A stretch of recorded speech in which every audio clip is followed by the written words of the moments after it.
Hello students, welcome back to my channel Shubham lecturer. जितने भी student 24 फरवरी को 12th इंग्लिश का पेपर देने वाले हैं वो आज के इस वीडियो को शुरू से लेकर लास्ट तक देखेंगे, क्योंकि ये क्लास 12 इंग्लिश का एक महा मैराथन क्लास है। देखिए 2 घंटे में पूरी इंग्लिश खत्म हो जाएगी।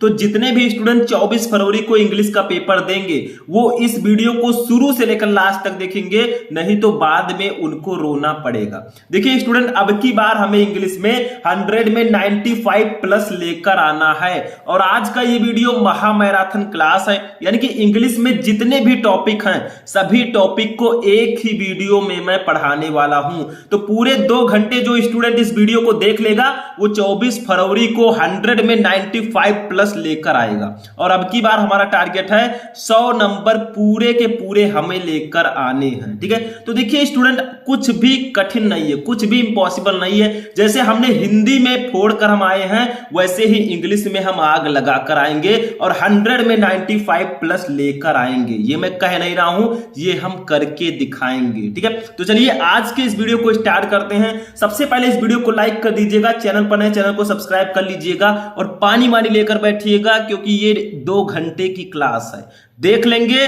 तो आप लोग 24 फरवरी को हल्ला बोल कर आएंगे। देखिए सबसे पहले ये देखिए हम क्या क्या पढ़ेंगे। आपका इंग्लिश जो है वो टोटल 3 सेक्शन में डिवाइड है, section A, section B, section C और सेक्शन डी। ठीक है, इन चारों सेक्शन को हम एक वीडियो में पढ़ेंगे, यानी कि पूरा इंग्लिश ही मैं खत्म कर दूंगा। जैसा आपका पेपर आता है वैसा पूरा इंग्लिश मैं एक ही वीडियो में पढ़ाने वाला हूं। सेक्शन ए आपका कितने नंबर का होता है? देखिए यहां पर सेक्शन ए आपका रीडिंग होता है, ठीक है, जो कि रहता है 15 नंबर का रीडिंग सेक्शन होगा। इसमें आपको एक अनसीन पैसेज दिया जाएगा, उसके नीचे 5 क्वेश्चन दिए जाएंगे, उनका आंसर लिखना होगा।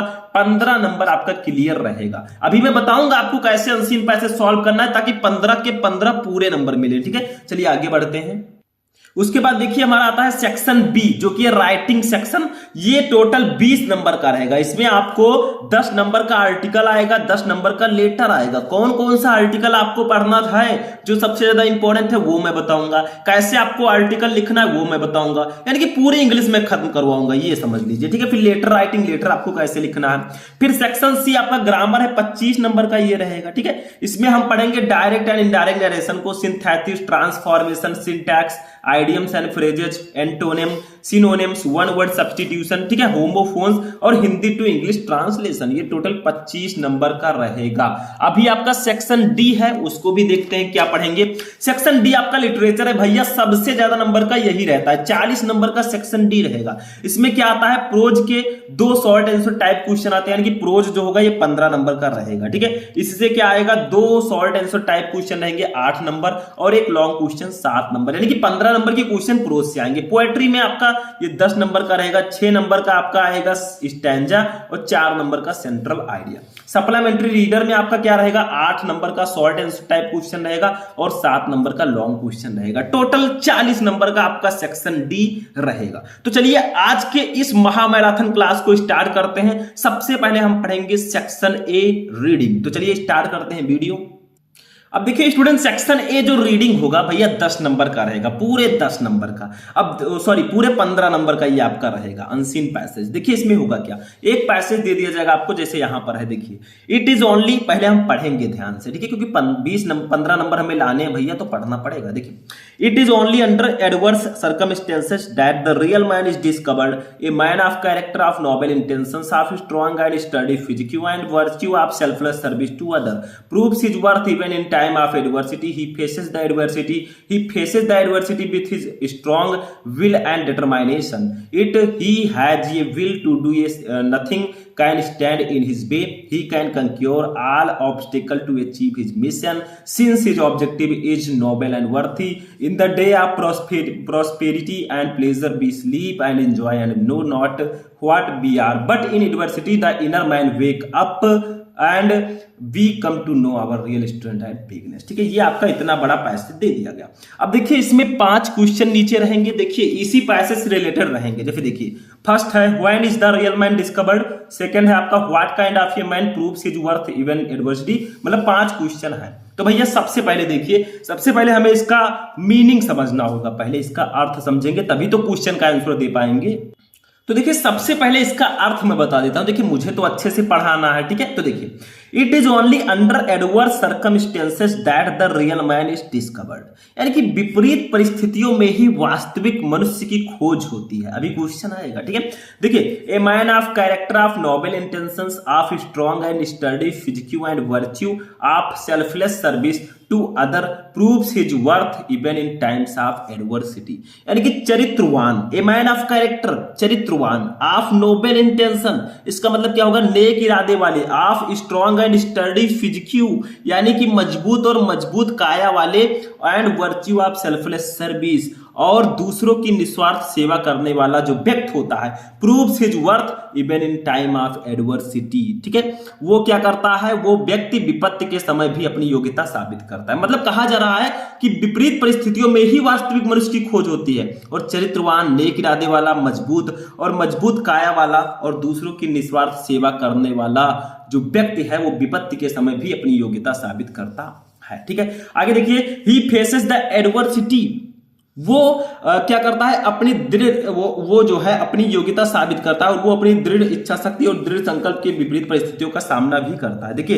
ही faces the adversity with his strong will and determination, मतलब क्या होगा, वो अपनी दृढ़ इच्छा और दृढ़ संकल्प के साथ विपरीत परिस्थितियों का सामना भी करता है। It he has a will to do a thing nothing can stand in his way, मतलब अगर उसके पास कुछ करने की इच्छा है तो उसके रास्ते में कुछ भी खड़ा नहीं हो सकता। He can conquer of all obstacle to achieve his mission since his object is noble and worthy, ठीक है। मतलब वो अपने मिशन को प्राप्त करने के लिए सभी बाधाओं पे बर विजय प्राप्त कर सकता है। In the day of prosperity and pleasure we sleep and enjoy and know not what we are, ठीक है। मतलब इसका क्या होगा कि समृद्ध और आनंद के दिनों में, देखिए in the day of prosperity and pleasure, यानी कि समृद्धि और आनंद के दिनों में बी स्लीप हम सोते हैं, एंड एंजॉय और एंजॉय करते हैं, and know that what we are और हम नहीं जानते कि हम क्या हैं। मतलब समृद्धि और आनंद के दिनों में हम सोते हैं और आनंद लेते हैं और हम नहीं जानते क्या है। But in adversity the inner man wakes up and we come to know our real strength and weakness, लेकिन क्या होता है, विपरीत परिस्थितियों में भीतर का मनुष्य जाग उठता है और हमें अपनी असली ताकत और कमजोरी का पता चल जाता है। यानी कि जब हम बहुत खुश रहेंगे तो हमें कुछ एहसास नहीं होगा, आराम से टहलेंगे घूमेंगे, लेकिन जब हमारे ऊपर संकट आएगा तो हमारे अंदर का जो असली ताकत है, असली कमजोरी है, वो हमें पता लग जाती है, ठीक है। तो भैया अब चलिए इसके नीचे जो आंसर है उसका क्वेश्चन का आंसर देखते हैं। देखिए when is the real man discovered, यानी कि जो रियल मैन है उसकी खोज कब हुई। तो देखिए अब मैं इसको अच्छे से समझाता हूं आपको, ठीक है, कैसे आप इसका आंसर लिखेंगे। तो देखिए यहां पर दिया गया है it is only under adverse circumstances that the real man is discovered, मतलब जो आपका क्वेश्चन है उसका आंसर आपको इसी पैसेज में मिल जाएगा, ये ध्यान रखिएगा, बाहर से नहीं ढूंढना। तो हम यहां पर लिख देंगे इसका आंसर, देखिए 3-3 नंबर हम क्लियर करेंगे एक एक क्वेश्चन का आंसर लिख के, ठीक है। तो देखिए the real man is discovered only under adverse circumstances, यानी कि असली आदमी की खोज कब हुई। आपका क्वेश्चन क्या था, क्वेश्चन मैंने आपको दिखा दिया, ठीक है। देखिए क्वेश्चन क्या है, नीचे देख लेते हैं हम एक बार। देखिए when is the real man discovered, वास्तविक मनुष्य की खोज कब हुई। तो देखिए the real man is discovered only under adverse circumstances, यानी कि वास्तविक मनुष्य की खोज विपरीत परिस्थितियों में ही होती है। अंडर एडवर्स सर्कमस्टेंसेस का मतलब होता है विपरीत परिस्थितियां, एडवर्स सर्कमस्टेंसेस, ठीक है। अब दूसरा क्वेश्चन देखते हैं। देखिए दूसरा है what kind of a man prove his worth even in adversity, यानी कि इसका मतलब क्या होगा कि मनुष्य अपनी विपत्ति में अपनी योग्यता कैसे सिद्ध करता है। तो देखिए a man of character of noble intention of strong and sturdy physique and virtue of selfless service to other proves his worthy even in diversity. देखिए सब दिया गया है, देखिए कहां है, यहां पर देखिए ये, ठीक है, a man of character of Nobel, यहां तक हमने लिख दिया, ठीक है, बस हो गया। तो यही हमें दिया गया है, a man of character of noble intention of strong and sturdy physique and virtue of selfless service to other proves his worth even in adversity, मतलब चरित्रवान, नेक इरादे वाला, मजबूत शरीर वाला और दूसरों की निस्वार्थ सेवा करने वाला जो व्यक्ति है वो विपरीत परिस्थितियों में भी अपनी योग्यता साबित करता है। क्योंकि क्वेश्चन आपका था what kind of a man proves his worth even in adversity, यानी कि विपरीत परिस्थितियों में अपनी योग्यता कौन साबित करता है, तो यही गुण वाले साबित करते हैं। दूसरा क्वेश्चन भी होगा, 3-3 नंबर हम क्लियर कर रहे हैं। देखिए इंग्लिश की कॉपी कैसे लिखें मैं पहले ही बता चुका हूं, आप लोग सर्च कीजिए 12th इंग्लिश की कॉपी कैसे लिखें, शुभम लेक्चरर वीडियो मिल जाएगा, जाइए देखिए। देखिए जरूर, ठीक है। तीसरा देखिए, तीसरा क्वेश्चन हमारा है who can conquer his mission, यानी कि उस अपने मिशन को कौन जीत सकता है, who can conquer his mission.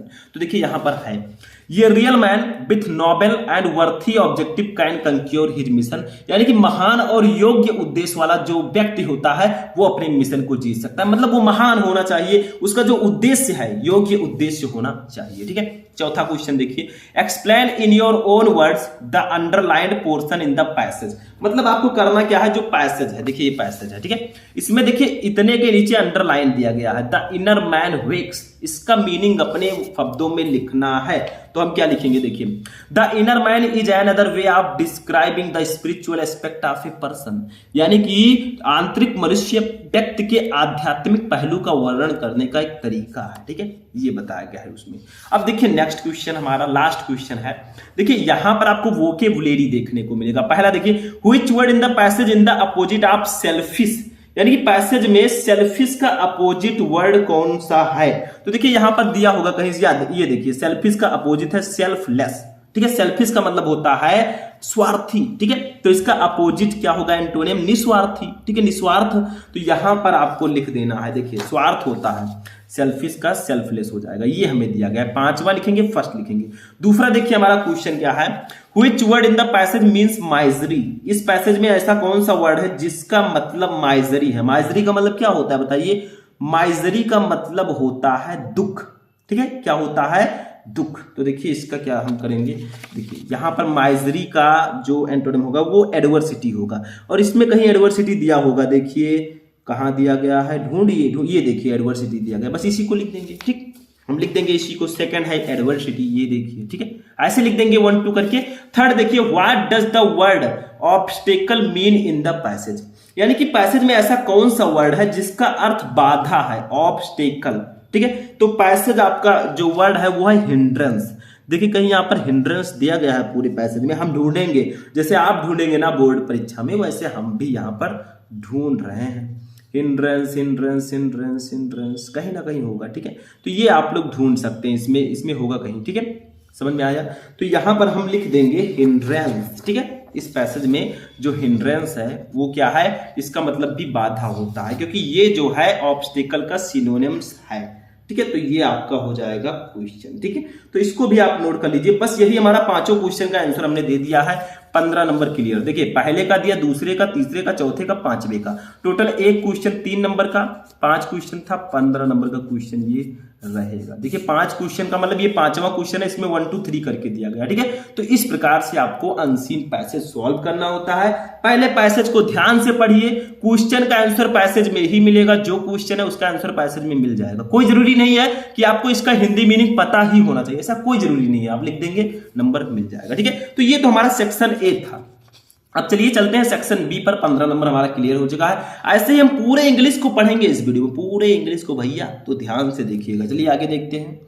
अब देखिए नेक्स्ट हमारा आता है सेक्शन बी, राइटिंग सेक्शन। इसमें आर्टिकल राइटिंग हम पढ़ेंगे। आर्टिकल राइटिंग 10 नंबर का आता है। तो आर्टिकल कैसे लिखें स्टूडेंट, सबसे पहले देखिए आर्टिकल जब आप लिखें तो आर्टिकल को 2-3 पैसेजेस में लिखना है, ऐसा नहीं कि एक ही पैसेज में पूरा आर्टिकल लिख दिया। कौन कौन से आर्टिकल इंपॉर्टेंट है, the state of education today, women safety in India. Article में ये how to prove proper health care to the common man, यानी कि आम आदमी को उचित स्वास्थ्य सेवा कैसे प्रदान करें, ठीक है। और भी 2-3 आर्टिकल है जो मैं आपको ऑलरेडी बता चुका हूं। फेस्टिवल्स ऑफ इंडिया पढ़ लीजिएगा, ठीक है। और भी आर्टिकल हैं आगे, वो भी मैं बताऊंगा, ठीक है। तो ये आपका देखिए, इस वीडियो में हम देखेंगे how to provide proper health care to the common man, यानी कि आम आदमी को उचित स्वास्थ्य सेवा कैसे प्रदान हम करें, ठीक है। इस पर आर्टिकल हमें लिखना है। तो कैसे लिखेंगे आर्टिकल लिखने के लिए, देखिए मैंने यहां पर आपको पैसेजेस में लिखना, जैसे एक पैसेज यहां फिनिश हुआ, दूसरा पैसेज देखिए यहां पर फिनिश हुआ, ठीक है। मतलब आपको पैसेजेस में आर्टिकल लिखना, 2-3 पैसेज में, एक सीरियल से एक ही पैसेज में पूरा आर्टिकल नहीं लिखना। देखिए जैसे देखिए, we all know that in India a common person is facing many problem regarding health, but if we all think similarly we should all become good doctor. whether we are in government or the private sector। इसका मतलब क्या होगा, देखिए we all know, हम सभी जानते हैं that कि in India ये कॉमन पर्सन इज फेसिंग, यानी कि इन इंडिया, भारत में एक कॉमन पर्सन, एक सामान्य व्यक्ति, ठीक है, इज फेसिंग, सामना करता है मैनी प्रॉब्लम, कई समस्याओं का, रिगार्डिंग हेल्थ, अपने स्वास्थ्य को लेकर, बट लेकिन if we all think similarly, अगर हम लोग सभी ऐसा ही सोचें तो we should all become good doctor, हम सभी एक अच्छा डॉक्टर हमें बनना चाहिए, whether we are in government और द प्राइवेट सेक्टर, चाहे हम सरकारी क्षेत्र में या निजी क्षेत्र में, ठीक है। मतलब कहा जा रहा है, हम सभी जानते हैं कि भारत में एक आम आदमी स्वास्थ्य को लेकर कई समस्याओं का सामना कर रहा है, लेकिन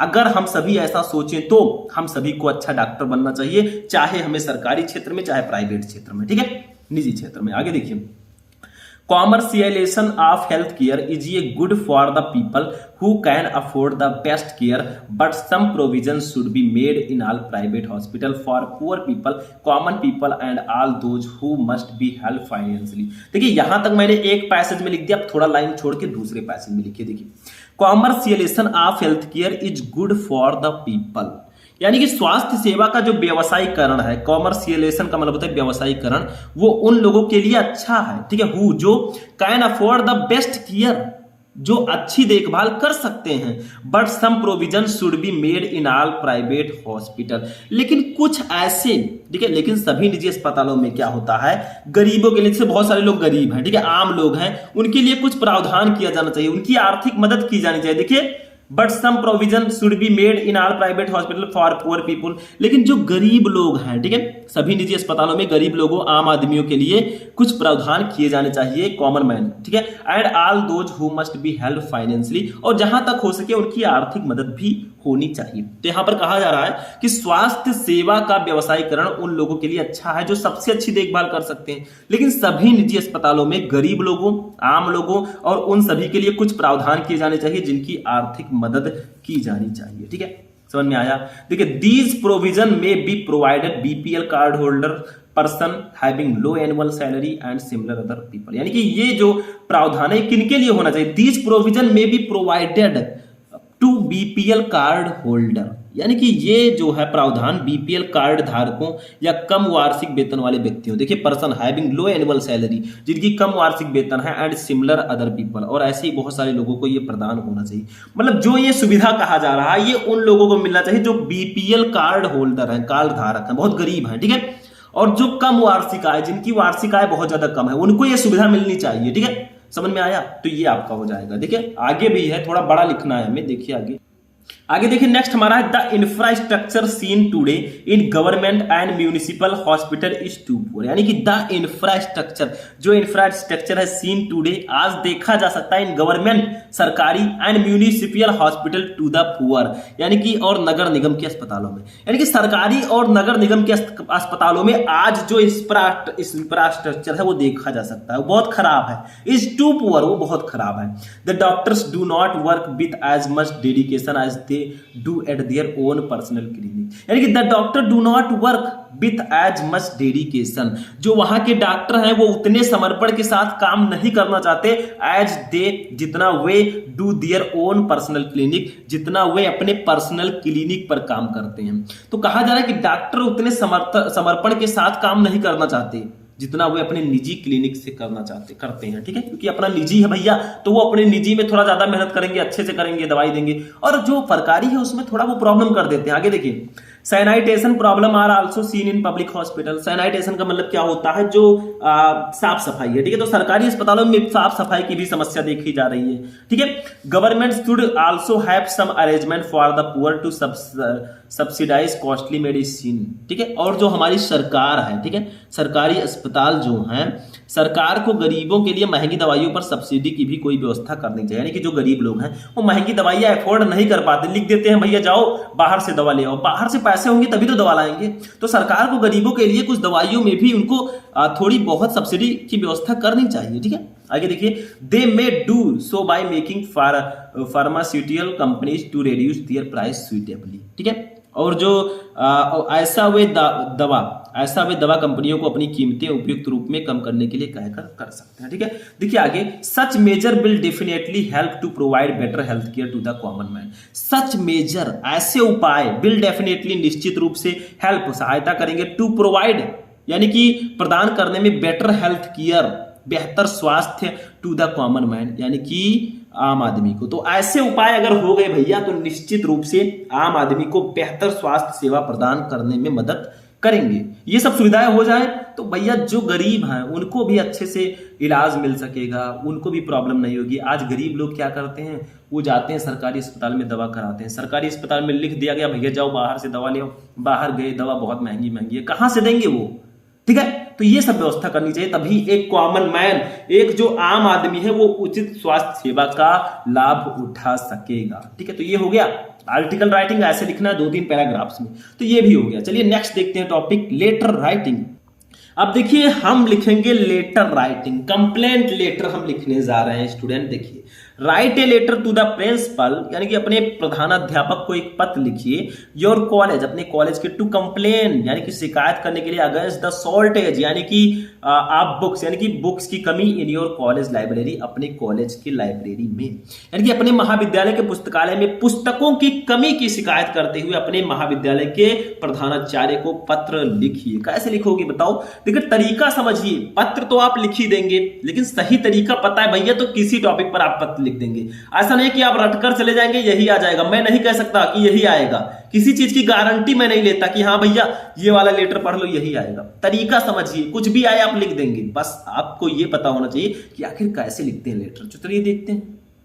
तो देखिए जब आप लेटर लिखने चले तो ऊपर आपको हेडिंग डालना है लेटर राइटिंग। ठीक है, कंप्लेंट लेटर आप लिख रहे हैं तो देखिए पहले आपको लिखना है कि आप लेटर कहां लिख रहे हैं, फिर किसके पास लिख रहे हैं। ठीक है, फिर आपको अपना सब्जेक्ट लिखना है नीचे। देखिए सबसे पहले हम लिख रहे हैं जैसे 754 नेहरू नगर भोपाल 24 फरवरी 2000 XX। ठीक है, हमने लिख दिया, मतलब यहां पर हम लेटर लिख रहे हैं। अब देखिए to the principal XYZ school Bhopal, यानी कि अपने स्कूल के प्रिंसिपल को हम लेटर लिख रहे हैं। ठीक है, जैसे आप कोई जरूरी नहीं आप भोपाल ही लिखें, अपना शहर भी लिख सकते हैं, जैसे हम गोंडा से तो गोंडा भी लिख सकते हैं, यहां पर कोई प्रॉब्लम नहीं है। तो ऐसे पहले लिखना है कि आप कहां लिख रहे हैं पत्र, किसको लिख रहे हैं। अब आपको लिखना है किस सब्जेक्ट पर लिख रहे हैं, आखिर आपका टॉपिक क्या है। तो देखिए subject, complaint against the shortage of book in library, यानी कि पुस्तकालय में पुस्तकों की कमी के संबंध में शिकायत पत्र। ठीक है, लिखा हमने।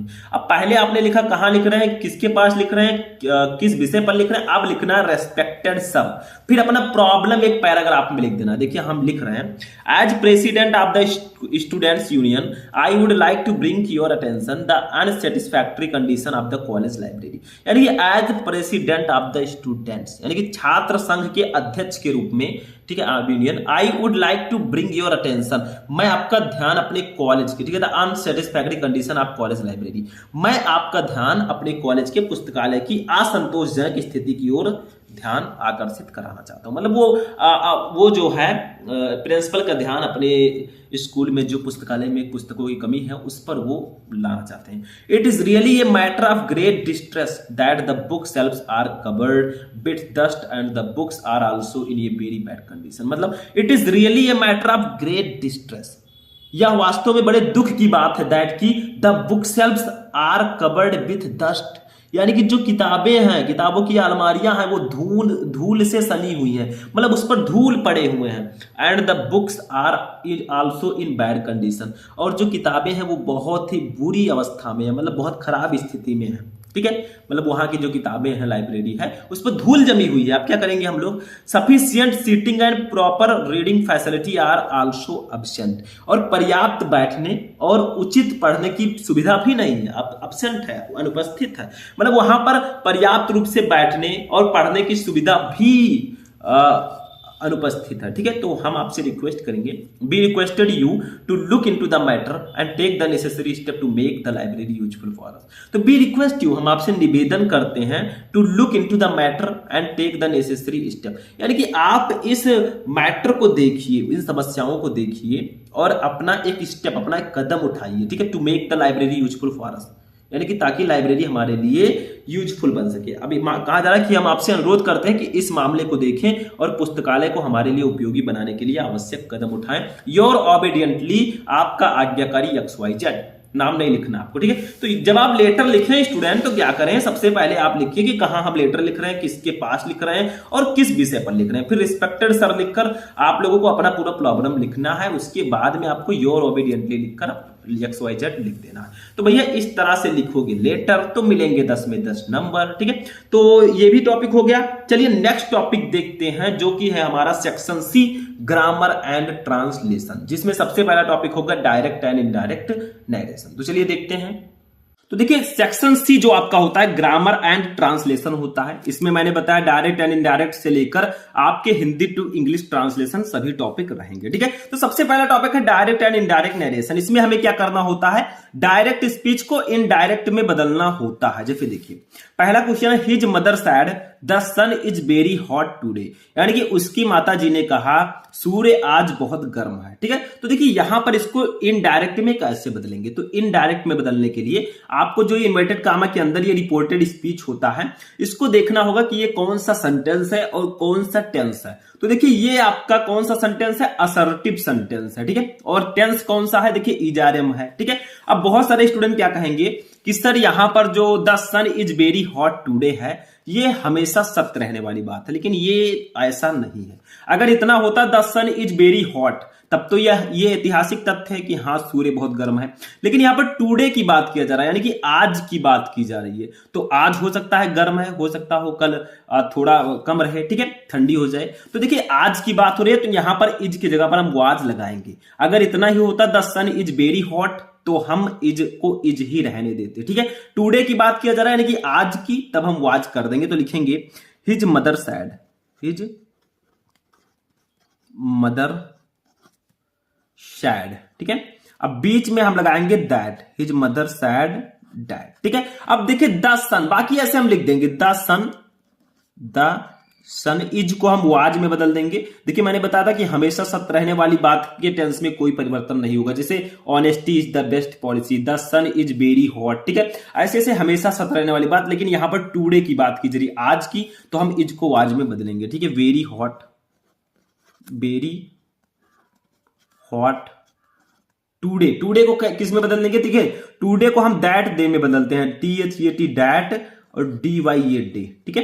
तो his mother said that the sun was very hot that day, क्योंकि देखिए अगर आपकी डायरेक्ट स्पीच में टुडे है तो जब उसको इनडायरेक्ट में बदलते हैं तो वो दैट डे में कन्वर्ट हो जाता है, ठीक है।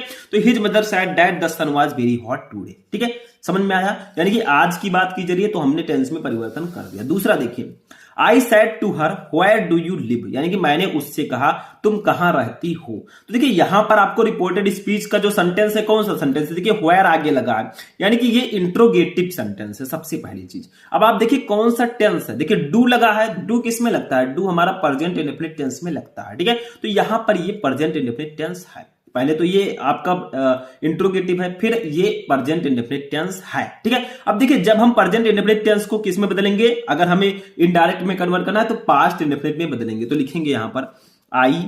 अब देखिए इनडायरेक्ट जो आपका अगर मान लो रिपोर्टेड स्पीच जो आपका है ये इंट्रोगेटिव है, तो इंट्रोगेटिव में हम सेड टू के स्थान पर आस्क्ड का यूज करते हैं, आस्क्ड या इंक्वायर्ड ऑफ, ठीक है। इंक्वायर्ड ऑफ भी मैं आपको बता चुका हूं पहले ही, ठीक है। इंक्वायर्ड ऑफ कैसे लिखते हैं वो भी जान लीजिए। देखिए हम इंक्वायर्ड ऑफ इस प्रकार से लिखते हैं, इंक्वायर्ड ऑफ, ठीक है, ऐसे लिखते हैं, ठीक। तो चाहे आप आस्क्ड लिखिए चाहे इंक्वायर्ड ऑफ लिखिए, अब हर लिख देंगे, ठीक है। अब देखिए इंट्रोगेटिव में हमें दैट नहीं लगाना होता, जैसे इसमें हम दैट कंजक्शन दैट का यूज करते हैं क्योंकि ये असर्टिव है। अगर इंट्रोगेटिव में आपका क्वेश्चन वर्ड आया है तो डायरेक्टली क्वेश्चन वर्ड लिख देंगे, तो यहां पर लिख देंगे व्हेयर, ठीक है। व्हेयर हमने लिख दिया। देखिए अगर हेल्पिंग वर्ब आ गया था तब तो हम इफ या वेदर का यूज करते, लेकिन व्हेयर आ गया है तो डायरेक्टली क्वेश्चन वर्ड को ही हम लिख देंगे, ये रूल है, ठीक है। अब देखिए यू, अब हम सब्जेक्ट लिखेंगे, यू है सेकंड पर्सन का प्रोनाउन, ये बदलेगा ऑब्जेक्ट से, ऑब्जेक्ट है हर का सब्जेक्टिव केस होगा सी, ठीक है, सी। अब देखिए ये आपका प्रेजेंट इंडेफिनिट टेंस है, इसको जब इनडायरेक्ट में बदलेंगे तो पास्ट इंडेफिनिट टेंस होगा। पास्ट इंडेफिनिट टेंस में हम वर्ब का सेकंड फॉर्म लिखते हैं तो लिव की जगह पर लिव्ड कर देंगे, क्योंकि पास्ट इंडेफिनिट टेंस में हम वर्ब का सेकंड फॉर्म लिखते हैं, ठीक है। तो I asked her where she lived, बस हो गया, ठीक है, सिंपल सा है, तो इसको नोट कर लीजिए। अच्छा तीसरा देखिए, तीसरा हमारा थोड़ा डिफरेंट है। मैंने तीनों सेंटेंस को अलग अलग सेंटेंस लिया। देखिए, my father said to me, मेरे पिताजी ने मुझसे कहा, don't laugh at the old beggar, यानी कि बूढ़े भिखारियों पर मत हंसो। ठीक है, मतलब मेरे पिताजी ने मुझसे कहा कि बूढ़े भिखारियों पर मत हंसो, यानी कि उन्होंने मुझको एडवाइस दिया। आप एडवाइस्ड का भी यूज कर सकते हैं या फिर आस्क्ड का भी यूज कर सकते हैं। ठीक है, समझ में आया? Don't laugh at the old beggar, तो लिखेंगे माई फादर, माई फादर। अब यहां पर आप एडवाइस लिख सकते हैं क्योंकि वो एडवाइस दे रहे हैं कि बूढ़े भिखारियों पर मत हंसो। ठीक है, तो ये आपका कौन सा सेंटेंस है? Do not laugh at the old beggar. ये इंपरेटिव सेंटेंस है। इंपरेटिव सेंटेंस में हम सैड टू के स्थान पर क्या यूज करेंगे? जैसे यहां एडवाइस दिया जा रहा है तो एडवाइस्ड लिखेंगे। ठीक है, अगर रिक्वेस्ट किया जाता तो रिक्वेस्टेड लिखते हैं, ऑर्डर दिया जाता तो ऑर्डर्ड लिखते हैं। ठीक है, तो माई फादर एडवाइस्ड मी। ठीक है, अब देखिए यहां पर ना तो हम टू का यूज करेंगे, ना ही हम यहां पर दैट फॉर, ना तो हम यहां पर दैट का यूज करेंगे, ना तो हम इफ या वेदर का यूज करेंगे। यहां पर हम नॉट टू लिखेंगे। देखिए इंपरेटिव में हम टू से लिखते हैं, लेकिन डू नॉट है तो नॉट टू लिखेंगे। ठीक है, not to laugh at the old beggar, the old beggar. ठीक है, तो my father advised me not to laugh at the old beggar. बस ये हो गया, ये हमारा इनडायरेक्ट में कन्वर्ट हो चुका है। देखिए मैं थोड़ा स्लो बता रहा हूं, समझ में भी आना चाहिए। बताने को तो मैं बहुत स्पीड से बताते हुए चला जाऊंगा, लेकिन समझ में नहीं आएगा तो प्रॉब्लम हो जाएगी। ठीक है, तो ये इस प्रकार से आपका बन जाएगा। तो डायरेक्ट एंड इनडायरेक्ट नरेशन के 3 क्वेश्चन हो चुके हैं। चलिए नेक्स्ट क्वेश्चन देखते हैं। अब देखिए नेक्स्ट टॉपिक जो हमारा है वो है सिंथेसिस ऑफ सेंटेंसेस। सिंथेसिस का मतलब होता है 2 या 2 से अधिक सेंटेंसेस को जोड़कर एक सेंटेंस बनाना, बट उसका मीनिंग नहीं बदलना चाहिए। ठीक है, जैसे देखिए फर्स्ट है ही रन वेरी फास्ट, वह बहुत तेज दौड़ता है। He will win the race, वह दौड़ जीत लेगा। ठीक है, तो वह बहुत तेज दौड़ता है, ये एक सेंटेंस हो गया। दूसरा है he will win the race, वह रेस जीत लेगा, ये दूसरा सेंटेंस हो गया। अब इन दोनों को जोड़कर आपको सिंपल सेंटेंस में बदलना, जो ब्रेकेट में लिखा है उसी में बदलना है। तो इनटू सिंपल सेंटेंस, यानी कि दोनों को जोड़कर सिंपल सेंटेंस में बदलिए। ठीक है, यही होगा सिंथेसिस। ठीक है, तो लिखेंगे यहां पर सिंपल सेंटेंस में बदलना, तो लिखेंगे by running very fast, by running very fast he will win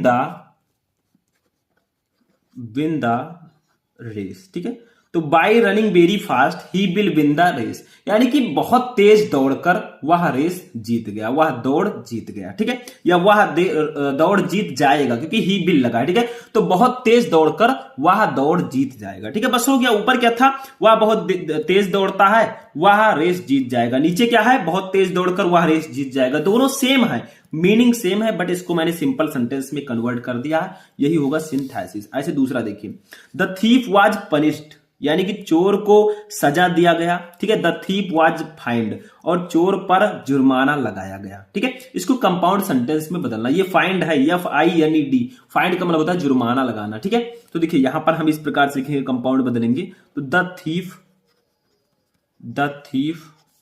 was punished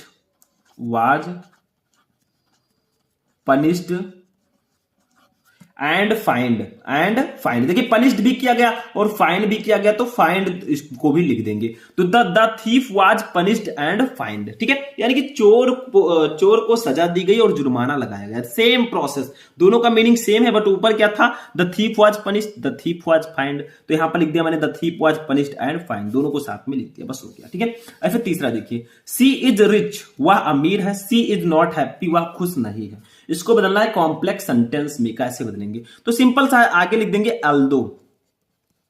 although का मतलब होता है यद्यपि। ठीक है, तो although C is rich,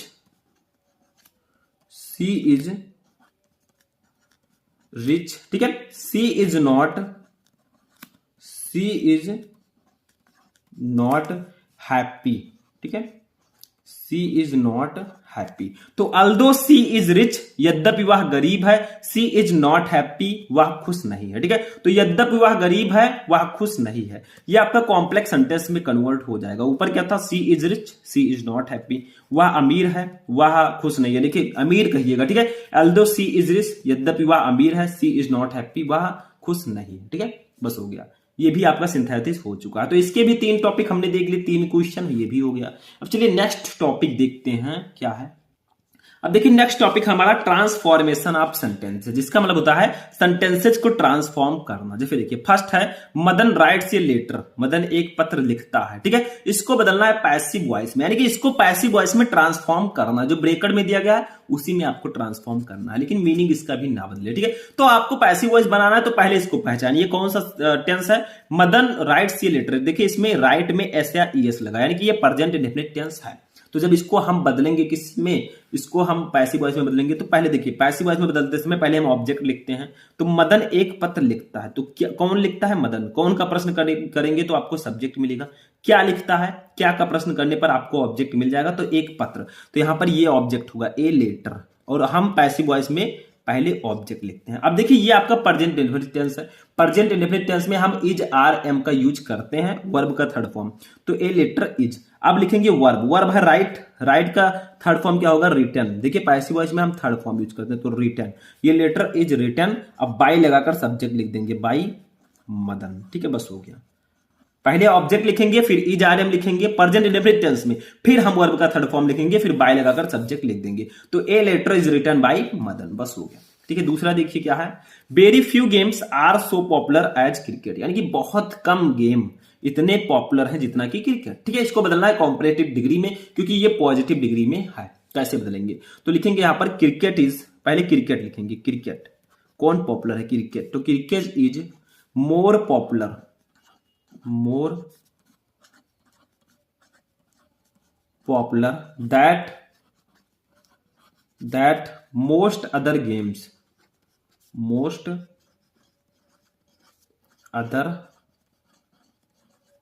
games, ठीक है। यानी कि cricket is more popular that most other games, यानी कि क्रिकेट अन्य खेलों की तुलना में ज्यादा पॉपुलर है, ठीक है, बस हो गया।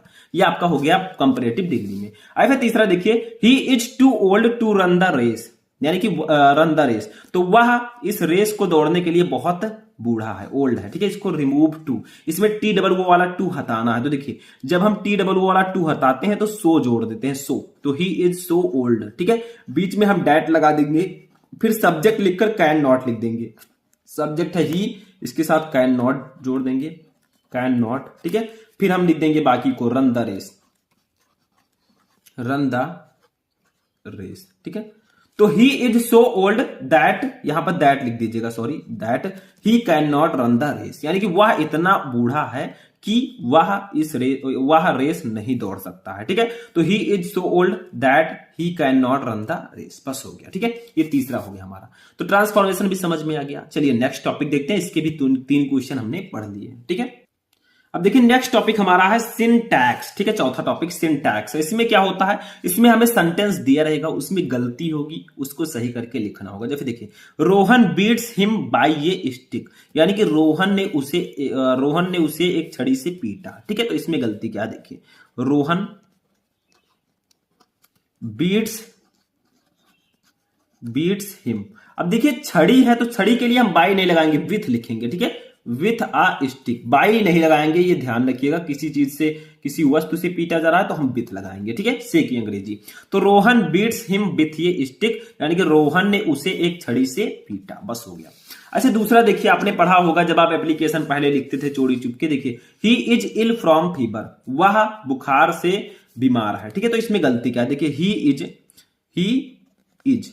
अब देखिए इल नहीं लिखते हम, सफरिंग लिखते हैं यहां पर, सफरिंग। आपने लिखा होगा I am suffering from fever, application जब छोटे छोटे थे, तो he is suffering from fever, ill नहीं लिखेंगे यहां पर, ठीक है। तो फ्रॉम फीवर, वह बुखार से बीमार है। अब फिर तीसरा देखिए, sun rises in the east, sun rises in east, यानी कि सूर्य पूर्व में निकलता है। इसमें गलती क्या, देखिए सन के आगे हम हमेशा द लगाते हैं, तो द सन राइजेज इन, अब ईस्ट के आगे भी द लगाते हैं, इन द ईस्ट, ठीक है। तो the sun rises in the east, ये सही होगा, ठीक है। तो यही सब छोटी छोटी गलतियां होंगी जो सही करना होगा, मिस्टेक्स होगा, उसी को हम बोलेंगे सिंटैक्स, ठीक है। नेक्स्ट हमारा आता है आइडियम्स एंड फ्रेजेस, ठीक है। आइडियम्स एंड फ्रेजेस में क्या है, कुछ खास नहीं है। देखिए यहां पर आपको क्या करना है, जैसे दिया गया first question, eight every step, इसका मीनिंग लिखना है, फिर इसे सेंटेंस में यूज करना है ताकि इसका मीनिंग क्लियर हो जाए, ठीक है। तो एट एवरी स्टेप का मतलब होता है ऑलवेज, यानी कि हमेशा, ठीक है, ऐसे इंग्लिश में लिख देंगे, ऑलवेज, इसका मतलब होता है हमेशा। तो हम लिखेंगे यहां पर आई फेस, इसको सेंटेंस में यूज करेंगे, आई फेस ट्रैवल्स, ट्रैवल्स, ठीक है। अब ब्लैक पेन का यूज करेंगे जो हम यूज कर रहे हैं, मान लीजिए at every step, at every step in my life, ठीक है, इन माई लाइफ, ठीक है। तो I face troubles at every step in my life, यानी कि मैं अपने जीवन में हमेशा ट्राउबल्स, यानी कि ट्राउबल्स का मतलब होता है परेशानियों का सामना करता हूं। I face troubles at every step in my life, मैं अपने जीवन में हमेशा कठिनाइयों का सामना करता हूं, यानी कि परेशानियों का सामना करता हूं। तो देखिए एट एवरी स्टेप मैंने इस सेंटेंस में यूज कर दिया, यही होगा आइडियम्स एंड फ्रेजेस। फिर दूसरा देखिए एट ए स्टोन्स थ्रो, इसका मतलब क्या होता है? एट ए स्टोन्स थ्रो का मतलब होता है बहुत पास, या फिर आप लिख सकते हैं नियर, पास, ठीक है। नियर का मतलब क्या होता है? पास। तो देखिए माई कॉलेज ऐसे लिख देंगे, my college is at a stone's throw, at a stone's throw, ठीक है, from my house, from my house, ठीक है। तो my college is a stone's throw, is at a stone's throw from my house, यानी कि जो मेरा college है वो मेरे घर से बहुत पास है, ठीक है, घर के बहुत पास है। My college is at a stone's throw from my house, हो गया, दूसरा भी हो गया। एक और इसमें है, इनको भी देख लेते हैं तब हम देखते हैं, ठीक है। ये देखिए तीसरे हमारे हैं, बाई हुक्स और बाई क्रुक्स, इसका मतलब क्या होगा? किसी भी प्रकार से, by any way, by any way.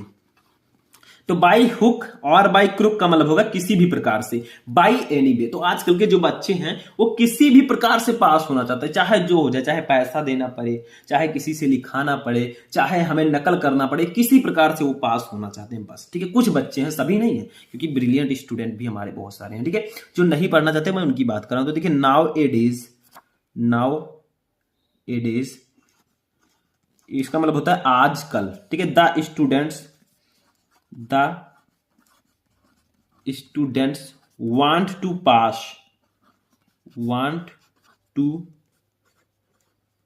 पास, ठीक है, बाई हुक और बाई क्रुक, ठीक है।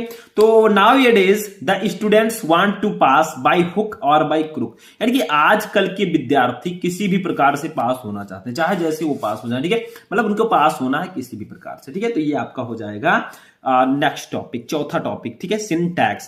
पांचवा टॉपिक देखते हैं जो कि है एंटोनिम्स। एंटोनिम्स क्या होता है? ये तो बहुत सिंपल सा है, ठीक है।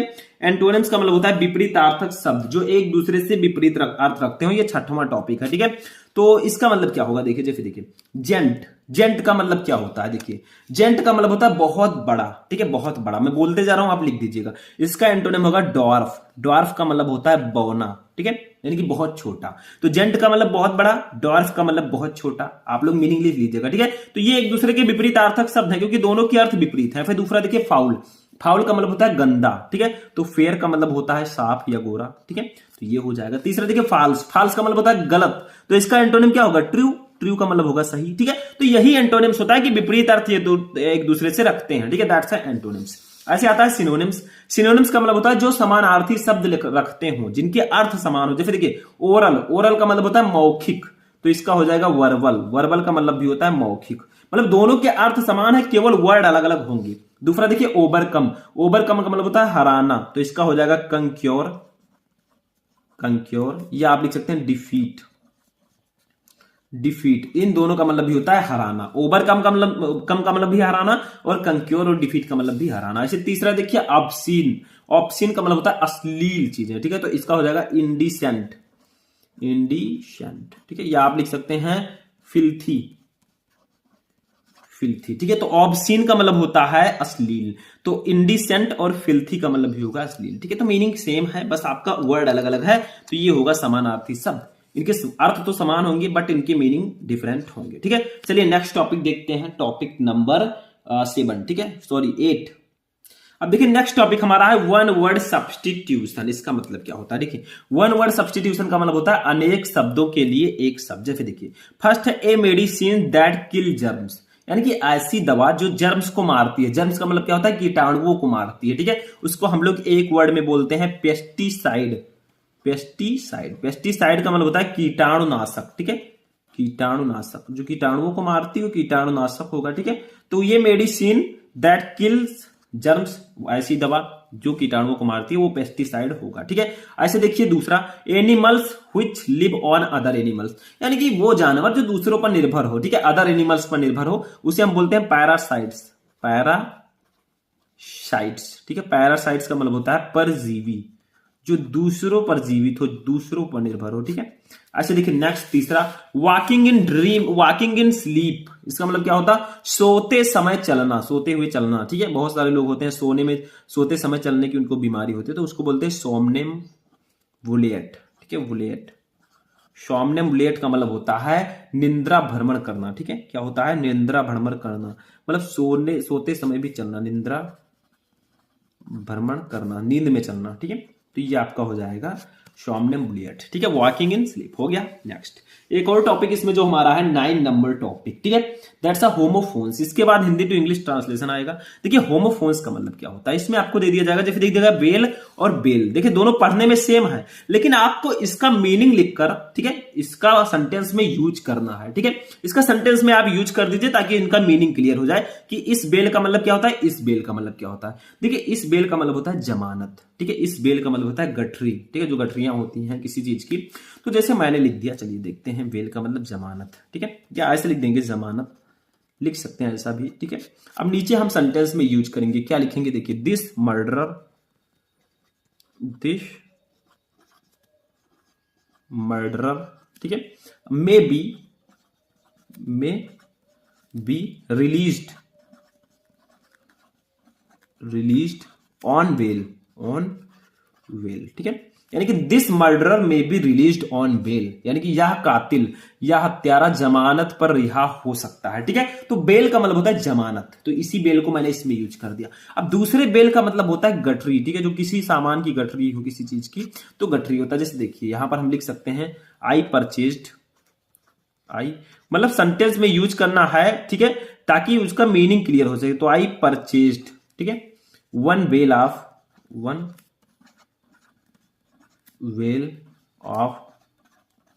क्वेर्स cloth from the cotton mill, ठीक है। मतलब क्या है, देखिए I purchased one bale of coarse cloth from the cotton mills, यानी कि मैंने जो है सूती मिलों से सूती कपड़ों की एक गठरी खरीदी, ठीक है, मतलब सूती कपड़ों की एक गठरी उन्होंने खरीदी। तो इस बेल का मतलब होता है जमानत, इसका मतलब होता है गठरी। दोनों को सेंटेंस में यूज कर देना ताकि उनका मीनिंग डिफरेंट हो सके। चलिए आगे देखते हैं नेक्स्ट क्वेश्चन। अब देखिए नेक्स्ट जो हमारा है ये भी ऐसे ही है, जैसे देखिए डिसीज और डिजीज, ठीक है, दोनों का मतलब क्या होगा। जैसे इस डिसीज का मतलब होता है स्वर्गवास, किसी की मृत्यु हो जाना, ठीक है, और इस डिजीज का मतलब होता है रोग, ठीक है, इस डिजीज का मतलब क्या होता है, बीमारी। देखिए डिसीज, पहले डिसीज को देखते हैं। डिसीज का मतलब होता है स्वर्गवास, क्या होता है, स्वर्गवास, किसी की मृत्यु हो जाना, ठीक है, तो स्वर्गवास हमने लिख दिया। जैसे हम लिख सकते हैं अंटीमेली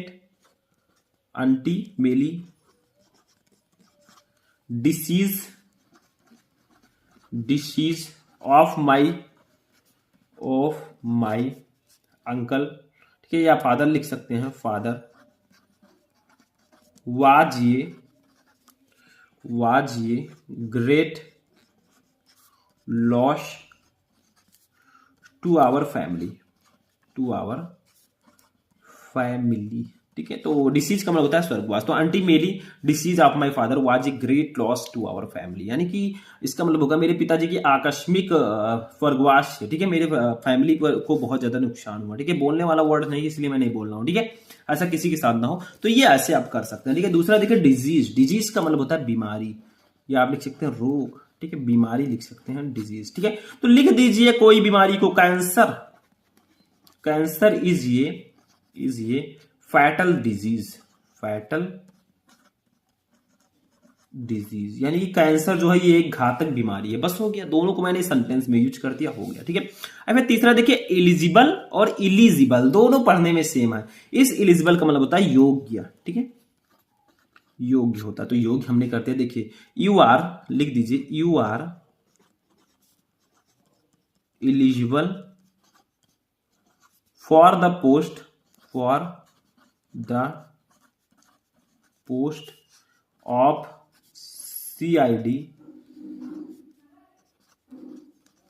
इंस्पेक्टर, इंस्पेक्टर। ठीक है, तो you are eligible for the post of CID inspector, यानी कि तुम CID इंस्पेक्टर के पोस्ट के लिए योग्य हो। ठीक है, यानी कि स्कोप तुम ले सकते हो। दूसरा देखिए इलिजिबल, इलिजिबल का मतलब होता है अस्पष्ट। ठीक है, जो अस्पष्ट ना हो, तो यहां पर हम लिख सकते हैं, जैसे देखिए your hand writing, your hand writing is eligible. ठीक है, तो your hand writing is eligible, यानी कि तुम्हारा जो हैंड राइटिंग है वो अस्पष्ट है, वो स्पष्ट नहीं है, उसको कोई पढ़ नहीं सकता। ठीक है, तुम्हारी जो लिखावट है। ठीक, तो ये भी हो गया, 3 क्वेश्चन इसके भी हो गए। चलिए लास्ट टॉपिक, नेक्स्ट टॉपिक देखते हैं, जो कि है हिंदी टू इंग्लिश ट्रांसलेशन। अब देखिए सेक्शन सी का जो हमारा लास्ट टॉपिक है, ठीक है, वो है हिंदी टू इंग्लिश ट्रांसलेशन। मतलब इसमें आपको हिंदी का एक पैसेज दिया जाएगा, उसको इंग्लिश में ट्रांसलेट करना होगा। जैसे देखिए, भारतवर्ष एक महान देश है, इसका अतीत बहुत ही शानदार रहा है। विदेशी आक्रमणकारियों ने इस देश को लूटने का प्रयास किया। ठीक है, यानी कि जो विदेशी लोग हैं उन्होंने इस देश को लूटने का प्रयास किया, इसकी संस्कृति तथा इसके ज्ञान विज्ञान को मिटाने का प्रयास किया, परंतु देश प्रेमियों के बलिदान और बहादुरी के कारण वे सफल नहीं हुए। आज भी देश में किसी चीज की कमी नहीं है। यदि दिन दूनी रात चौगुनी बढ़ती जनसंख्या पर नियंत्रण हो जाए तो देश पुनः, ठीक है, देश पुनः समृद्ध हो जाएगा। ठीक है, तो इतना जो है बड़ा ये रहेगा हिंदी टू इंग्लिश ट्रांसलेशन। तो इसको हमें कैसे करना होगा, देखिए जैसे इसको,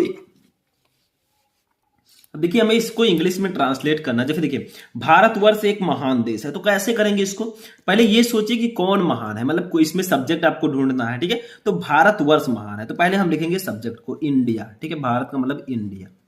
ठीक है, इंडिया इज, देखिए है, यानी कि ये कौन सा इज, RM का ये सेंटेंस है, तो इंडिया इज ये ग्रेट कंट्री, ग्रेट कंट्री। ठीक है, ये हमारा पहला सेंटेंस हो गया। देखिए सेंटेंस वाइज सेंटेंस बनाएंगे तभी समझ में आएगा। देखिए इसका अतीत बहुत ही शानदार रहा है। अतीत का मतलब क्या होगा, पास्ट, जो इसका पास्ट है। ठीक है, तो लिखेंगे its past, its past has been, ठीक है, हैज बीन वेरी, शानदार का मतलब, वेरी का मतलब बहुत, ठीक है, शानदार का मतलब होगा ग्लोरियस, क्या होगा, ग्लोरियस। ठीक है, तो its past has been very glorious, इसका जो अतीत है, जो इसका पास्ट है, भूत है, वो बहुत शानदार रहा है। ठीक है, देखिए विदेशी आक्रमणकारियों ने इस देश को लूटने का प्रयास किया, तो किसने लूटने का प्रयास किया, विदेशी आक्रमणकारियों ने, तो विदेशी आक्रमणकारी का होगा फॉरेन इन्वेडर्स। ठीक है, अब देखिए प्रयास किया, ये कौन सा सेंटेंस है, देखिए ये आपका है पास्ट इंडेफिनिट टेंस, तो प्रयास करना का होता है ट्राई। ठीक है, और लूटने का इंग्लिश होता है रॉब, तो हम लिखेंगे फॉरेन इन्वेडर्स। किसने लूटने का प्रयास किया, सब्जेक्ट पहले लिखना है, तो लिखेंगे विदेशी आक्रमणकारी, तो लिखेंगे फॉरेन, ठीक है, इन्वेडर्स, फॉरेन इन्वेडर्स का मतलब होता है विदेशी आक्रमणकारी। ठीक है, अब प्रयास करना का होता है ट्राई का सेकंड फॉर्म लेंगे तो ट्राइड। ठीक है, टू, देखिए लूटने का हम लिखेंगे रॉब, क्योंकि इसका इंग्लिश होता है रॉब। ठीक है, तो ट्राई टू रॉब, अब किसे लूटने का प्रयास किया, इस देश को, तो दिस कंट्री। ठीक है, तो foreign invaders tried to rob this country, यानी कि विदेशी आक्रमणकारियों ने इस देश को लूटने का प्रयास किया। आगे देखिए, इसकी संस्कृति तथा इसके ज्ञान विज्ञान को मिटाने का प्रयास किया, यानी कि उन्होंने सिर्फ लूटने का ही नहीं, जो हमारा देश है, इसकी संस्कृति, जो इसकी कल्चर है, तथा इसके ज्ञान विज्ञान, यानी कि जो इसके नॉलेज है, ठीक है, उनको भी मिटाने का प्रयास किया। तो किसने किया, उन्होंने ही। ठीक है, तो यहां पर लिखेंगे क्या लिखेंगे, दे ट्राइड, दे, यहां पर भी प्रयास करना है, प्रयास किया, ये भी पास्ट इंडेफिनिट है, तो ट्राई लिखकर उसका सेकेंड फॉर्म लिख देंगे, दे ट्राइड। ठीक है, टू डेस्ट्रॉय, देखिए मिटाने का होता है डेस्ट्रॉय, तो यहां पर लिख देंगे डेस्ट्रॉय। ठीक है। तो दे ट्राइड टू डिस्ट्रॉय, अब किसको मिटाने का प्रयास किया? इसकी संस्कृति तथा इसके ज्ञान विज्ञान को, ठीक है। तो लिखेंगे इट्स कल्चर, इट्स कल्चर, ठीक है, एंड नॉलेज, ठीक है, his culture, knowledge, knowledge and science, ठीक है, एंड साइंस, ठीक है, ऐसे हम लिख देंगे। तो इसका मतलब क्या होगा? देखिए, दे ट्राइड, उन्होंने प्रयास किया टू डिस्ट्रॉय, मिटाने का, इट्स कल्चर, इसकी संस्कृति, नॉलेज, ज्ञान, एंड साइंस, विज्ञान, ठीक है। तो उन्होंने इसकी संस्कृति, ज्ञान और विज्ञान को मिटाने का भी प्रयास किया। कौन? जो विदेशी आक्रमणकारी थे, ठीक है, उन्होंने ही प्रयास किए थे। आगे देखिए क्या है, परंतु देश प्रेमियों के बलिदान और बहादुरी के कारण वे सफल नहीं हुए, यानी कि वे सफल नहीं हुए। किसके कारण? देश प्रेमी के बलिदान और बहादुरी के कारण वो सफल नहीं हुए। तो किसके कारण लिखेंगे? बट, लेकिन, ठीक है। ड्यू टू का मतलब होता है के कारण, तो ड्यू टू, अब देखिए यहां पर क्या है? देश प्रेमियों के बलिदान, तो सेक्रीफाइस का मतलब होता है बलिदान, ठीक है, सेक्रीफाइस, ठीक है, एंड बोल्डनेस, देखिए बहादुरी भी है, ठीक है, देश प्रेमियों के बलिदान और बहादुरी, तो एंड बोल्डनेस, ठीक है, of Indian patriots, Indian patriots का मतलब होता है देश प्रेमी, ठीक है, Indian patriots, they VR not successful, मतलब वे सफल नहीं हुए, दे वेर नॉट सक्सेसफुल, ठीक है, सक्सेसफुल, ठीक है, इन इट, तो यहां पर क्या होगा? देखिए, they tried to destroy its culture, ये तो हो गया, but due to sacrifice and boldness of Indian patriots, यानी कि जो देश प्रेमी हैं उनकी बहादुरी और उनके बलिदान के कारण they be are not successful in it, वे इसमें सफल नहीं हुए। किसमें? वो लोग चाहते थे कि मैं भारत को लूट लूं, भारत की संस्कृति को मिटा दूं, तो उसमें वो सफल नहीं हुए, क्योंकि जो हमारे देश प्रेमी थे उन्होंने बलिदान दिया और उन्होंने बहादुरी दिखाई, ठीक है। आगे देखते हैं क्या है, देखिए नेक्स्ट हमारा लाइन क्या है, आज भी देश में किसी चीज की कमी नहीं है, यानी कि आज भी हमारे देश में किसी चीज की कमी नहीं है। तो लिखेंगे इवन टुडे, इसका मतलब होगा आज भी, इवन टुडे, ठीक है, इवन टुडे का मतलब होगा आज भी। देयर इज नो शॉर्टेज, मतलब किसी चीज की कमी नहीं है। There is no shortage of anything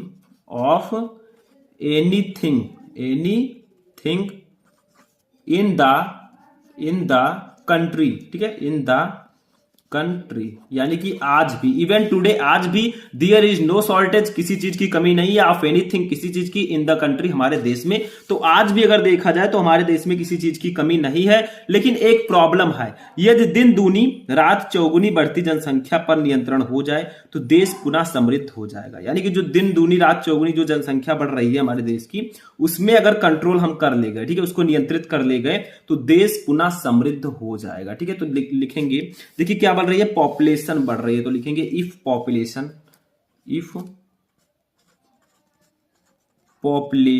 ठीक है, इफ पॉपुलेशन ग्रोइंग, जो तेजी से बढ़ रही है, growing by leaps and bound, ये आपने सुना होगा, मैंने पढ़ाया आपको, इसका मतलब होता है बहुत तेजी से।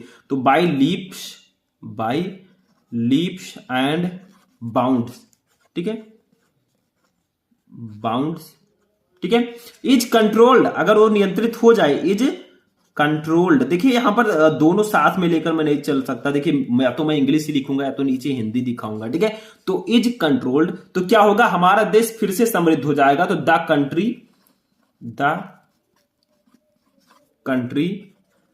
विल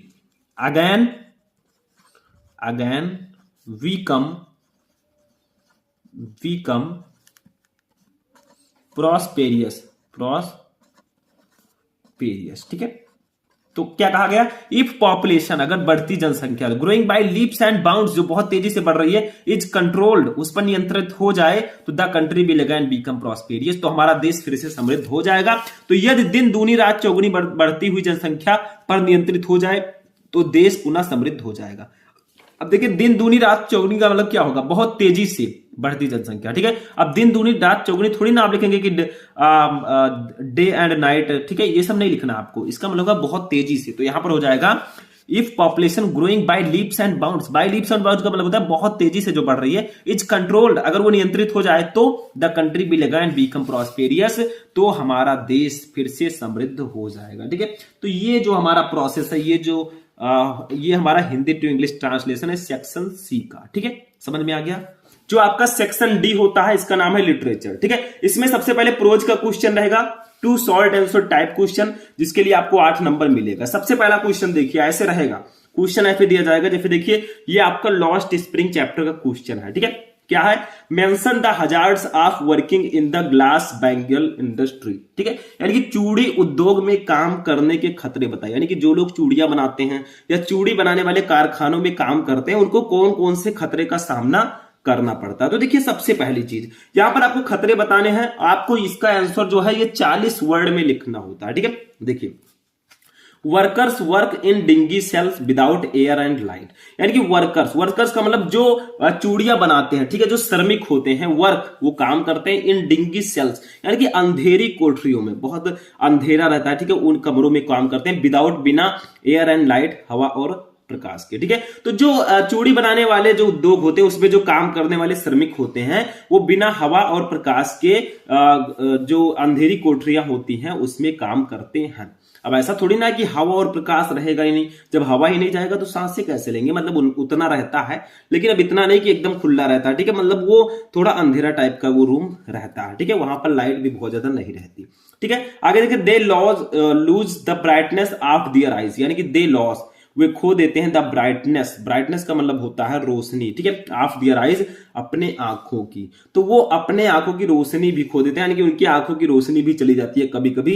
ये सब खतरे हैं, अगर गलती कर दिए तो आंखों की रोशनी भी जा सकती है, ठीक है। आगे देखिए the powder from the polishing of bangles also blinds them, यानी कि जो the powder from the polishing, polish वाला आप बैंगल चूड़ियों की आल्सो ब्लाइंड्स देम, उनको अंधा भी कर सकता है, यानी कि चूड़ियों की पॉलिश से जो निकलने वाला पाउडर है वो उन्हें अंधा भी कर देता है, यानी कि चूड़ियों को जो पॉलिश किया जाता है उससे पाउडर होता है, ठीक है, तो वो पाउडर अगर आंखों में चला जाता है तो वो अंधा भी हो सकते हैं। तो ये सब कुछ खतरे हैं जो चूड़ी उद्योग में काम करने वाले श्रमिक हैं उनके लिए कुछ खतरे हैं कि workers work in dingy cell without air and light, यानी कि श्रमिक बिना हवा और प्रकाश के काली कोठरियों में काम करते हैं। They lose the brightness of their eyes, वे अपने आंखों की रोशनी खो देते हैं।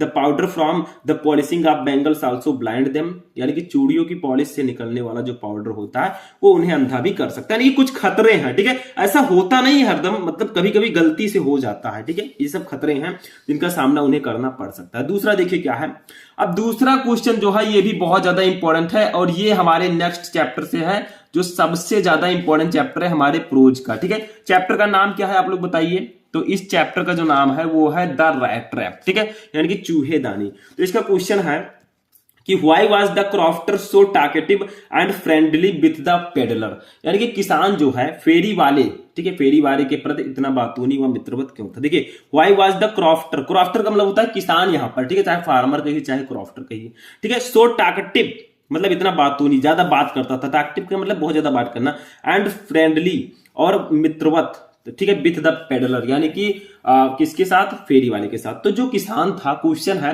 कि किसान फेरी वाले से प्रति इतना बातूनी और मित्रवत क्यों था, मतलब वो इतना ज्यादा बात क्यों करता था। तो देखिए आंसर है the crofter had no wife, सीधा सीधा मतलब है कि उसकी शादी नहीं हुई थी, ठीक है। तो the crofter had no wife, the crofter had, उसके पास नो वाइफ, पत्नी नहीं थी, यानी कि जो जमींदार है या किसान है उसके पास पत्नी नहीं थी, यानी कि उसकी शादी नहीं हुई थी। ही वाज ऑल अलोन, वह एकदम अकेला था। ही हैड नो चिल्ड्रन, उसके पास बच्चे नहीं थे, जब शादी नहीं होगी तो बच्चे कहां से होंगे, ठीक है। He was happy to have someone to talk to in his loneliness, ठीक है, यानी कि ही वाज हैप्पी, वो खुश होता था, to have someone to talk, किसी से बात करके, ठीक है, इन हिज लोनलीनेस, यानी कि अपने अकेलेपन में, तो वो अपने अकेलेपन में किसी से बात करके बहुत खुश होता था, क्योंकि उसके पास पत्नी नहीं थी बात करने के लिए या फिर बच्चे नहीं थे, तो वो किसी से जब बात करता था तो बहुत ज्यादा खुश होता था, ठीक है। तो why was the crofter so active and friendly with the peddler, यानी कि किसान फेरी वाले के प्रति इतना बातूनी व मित्रवत क्यों था। तो the crofter had no wife, crofter के पास, किसान के पास पत्नी नहीं थी। ही वाज ऑल अलोन, वो एकदम अकेला था। ही हैड नो चिल्ड्रन, उसके पास बच्चे नहीं थे। He was happy to have someone to talk to his loneliness, यानी कि वह अपने अकेलेपन में किसी से बात करके बहुत खुश होता था। ठीक है, तो ये हमारा हो जाएगा two short answer type question. दो क्वेश्चन मैंने बता दिए, अब हम इसके पढ़ेंगे लॉन्ग क्वेश्चन, फिर हम पोएट्री के क्वेश्चन पढ़ेंगे, फिर सप्लीमेंट्री के, यानी कि सबके हम पढ़ने वाले हैं। बस आप लोग ध्यान से वीडियो को देखते रहिएगा। ठीक है, चलिए नेक्स्ट देखते हैं। अब देखिए नेक्स्ट क्वेश्चन जो हमारा है, एक लॉन्ग क्वेश्चन हम प्रोज का देखेंगे जो कि 7 नंबर का आता है। ठीक है, ये क्वेश्चन जो है ये इंडिगो चैप्टर से है। ठीक है, जिसमें गांधी जी के बारे में बात की गई है। तो देखिए, what did Gandhi ji do to improve the cultural and social backwardness in the Champaran village. यानी कि गांधी जी ने सांस्कृतिक, कल्चरल का मतलब होता है सांस्कृतिक, ठीक है, और सामाजिक पिछड़ेपन को सुधारने के लिए चंपारण के गांव में क्या किया। यानी कि चंपारण एक गांव है, तो गांधी जी ने जब उसकी स्थिति देखी तो उसको सुधारने के लिए कुछ किया। तो गांधी जी ने सांस्कृतिक और सामाजिक पिछड़ेपन को सुधारने के लिए चंपारण में क्या किया। चंपारण एक गांव है, ठीक है, तो देखिए उन्होंने क्या किया था ये देखिए पहले। तो देखिए ही सॉ, ठीक है, the cultural and social backwardness in the Champaran village. ठीक है, यानी कि ही सॉ, उन्होंने देखा द कल्चरल, कल्चरल का मतलब होता है सांस्कृतिक, ठीक है, एंड सोशल बैकवर्डनेस, और सामाजिक पिछड़ापन इन चंपारण विलेजेस, यानी कि चंपारण के गांव में। तो उन्होंने चंपारण के गांव में सांस्कृतिक और सामाजिक पिछड़ेपन को देखा कि ये गांव जो है सांस्कृतिक रूप से और सामाजिक रूप से बहुत ज्यादा पिछड़ा है। ठीक है, he wanted to do something about it immediately, यानी कि ही वांटेड टू डू, वो कुछ करना चाहते थे, समथिंग कुछ करना चाहते थे, अबाउट के बारे में, इट इमीडिएटली उसके। ठीक है, तो जो गांव है वो उसके बारे में तुरंत कुछ करना चाहते थे कि कुछ किया जाए इस गांव का, नहीं तो ये बहुत ज्यादा पिछड़ा है। ठीक है, तो देखिए महादेव देसाई एंड नरहर पत्रिका, two young man joined Gandhi ji as disciples. ठीक है, यानी कि महादेव देसाई ये आदमी है, तो महादेव देसाई एंड नरहर पत्रिका, और नरहर पत्रिका, टू यंग मैन, ये दो जो है बहुत यंग लड़के थे। ठीक है, बहुत जवान लड़के थे, दो युवक थे, ज्वाइंड, उन्होंने ज्वाइन किया गांधी जी एज डिसिपल, यानी कि गांधी जी के शिष्य के रूप में। ठीक है, वो शामिल हुए। तो महादेव देसाई और नरहर पत्रिका दो युवक गांधी जी के शिष्य के रूप में शामिल हुए, गांधी जी के साथ हुए। ठीक है, आगे देखिए, इवन देयर वाइफ्स, और उनकी पत्नियां भी। ठीक है, इवन का मतलब भी, देयर वाइफ्स, उनकी पत्नियां, तो जो उनकी पत्नियां थी, वाइफ्स थी, वो वॉलंटियर्ड फॉर द वर्क। ठीक है, तो यहां तक कि जो उनकी पत्नियां थी वो भी काम के लिए स्वेच्छा से आगे आई, यानी कि वो भी उनका साथ देने के लिए आगे आई। ठीक है, देखिए many more came from Bombay, Poona and other distance part, यानी कि इतना ही नहीं, बहुत सारे लोग बॉम्बे से आए, पूना से आए, और जो अन्य भाग हैं उससे भी लोग आए, यानी कि बंबई, पूना और अन्य दूसरे हिस्सों से भी और भी कई लोग आए। ठीक है, उनका साथ देने के लिए, उनके मतलब उनमें उनके शामिल होने के लिए। ठीक है, गांधी जी का साथ देने के लिए। आगे देखिए, Gandhi ji son Devdas also joined them, यानी कि जो गांधी जी के पुत्र हैं जिनका नाम है देवदास, तो गांधी जी के पुत्र देवदास भी उनके साथ हो गए। ठीक है, यानी कि वो भी उनका साथ देने लगे। Primary schools were open in 6 villages, primary school, प्राथमिक विद्यालय, बियर ओपन, खोले गए, इन 6 विलेजेस, 6 गांवों में। ठीक है, तो 6 गांवों में प्राथमिक विद्यालय भी खोले गए ताकि पढ़ाई हो सके, वो सांस्कृतिक और सामाजिक रूप से जो पिछड़ा है गांव वो थोड़ा आगे बढ़ सके। Kasturba taught cleanliness and sanitization. ठीक है, यानी कि कस्तूरबा कौन थी, ये गांधी जी की पत्नी थी। ठीक है, तो कस्तूरबा टॉट, कस्तूरबा ने भी शिक्षा दी, क्लीननेस यानी कि साफ सफाई, एंड सैनिटेशन यानी कि स्वच्छता, क्योंकि तो कस्तूरबा ने भी साफ सफाई और स्वच्छता की शिक्षा दी। ठीक है, तो क्वेश्चन था कि what did Gandhi ji do to improve the cultural and social backwardness in the Champaran villages, यानी कि गांधी जी ने सांस्कृतिक और सामाजिक रूप से पिछड़ेपन को सुधारने के लिए चंपारण में क्या किया। ठीक है, तो मैं एक बार फिर से कह देता हूं ताकि क्लियर हो जाए। देखिए, he saw the cultural and social backwardness in the Champaran villages, उन्होंने चंपारण के गांव में सांस्कृतिक और सामाजिक पिछड़ेपन को देखा। He wanted to do something about it immediately, वो इसके बारे में तुरंत कुछ करना चाहते थे। महादेव देसाई एंड नरहर पत्रिका, two young man joined Gandhi ji as disciple, यानी कि महादेव देसाई और नरहर पत्रिका जो हैं ये इन दो युवकों ने गांधी जी को शिष्य के रूप में ज्वाइन किया। ठीक है, यानी कि गांधी जी के शिष्य बनकर ये लोग ज्वाइन हुए। ठीक है, even their wives volunteered for the work, इतना ही नहीं, जो इनकी पत्नियां हैं वो भी इस काम के लिए आगे आई। ठीक है, many more came from Bombay, Poona and other distance part, तो बंबई, पूना और अन्य दूसरे हिस्सों से भी और भी कई लोग आए। ठीक है, Gandhi ji son Devdas also join them, Gandhi ji के पुत्र देवदास ने भी उनको ज्वाइन किया। Primary schools were open in 6 month, और जो प्राथमिक विद्यालय हैं, 6 गांव में प्राथमिक विद्यालय भी खोले गए। और Kasturba taught cleanliness and sanitization, यानी कि कस्तूरबा ने साफ सफाई और स्वच्छता की भी शिक्षा वहां पर दी, ठीक है, ताकि लोग जान सकें कि साफ सफाई और स्वच्छता क्या होती है, ठीक है। तो ये भी हो गया हमारा क्वेश्चन। तो हमारा जो प्रोज सेक्शन है वो फिनिश हुआ, यानी कि 2 शॉर्ट आंसर, एक लॉन्ग क्वेश्चन मैंने बता दिया। इसी में से आएंगे, कुछ और अलग से भी आ सकते हैं, कोई फिक्स नहीं होता, ठीक है। चलिए आगे देखते हैं, पोएट्री पर चलते हैं।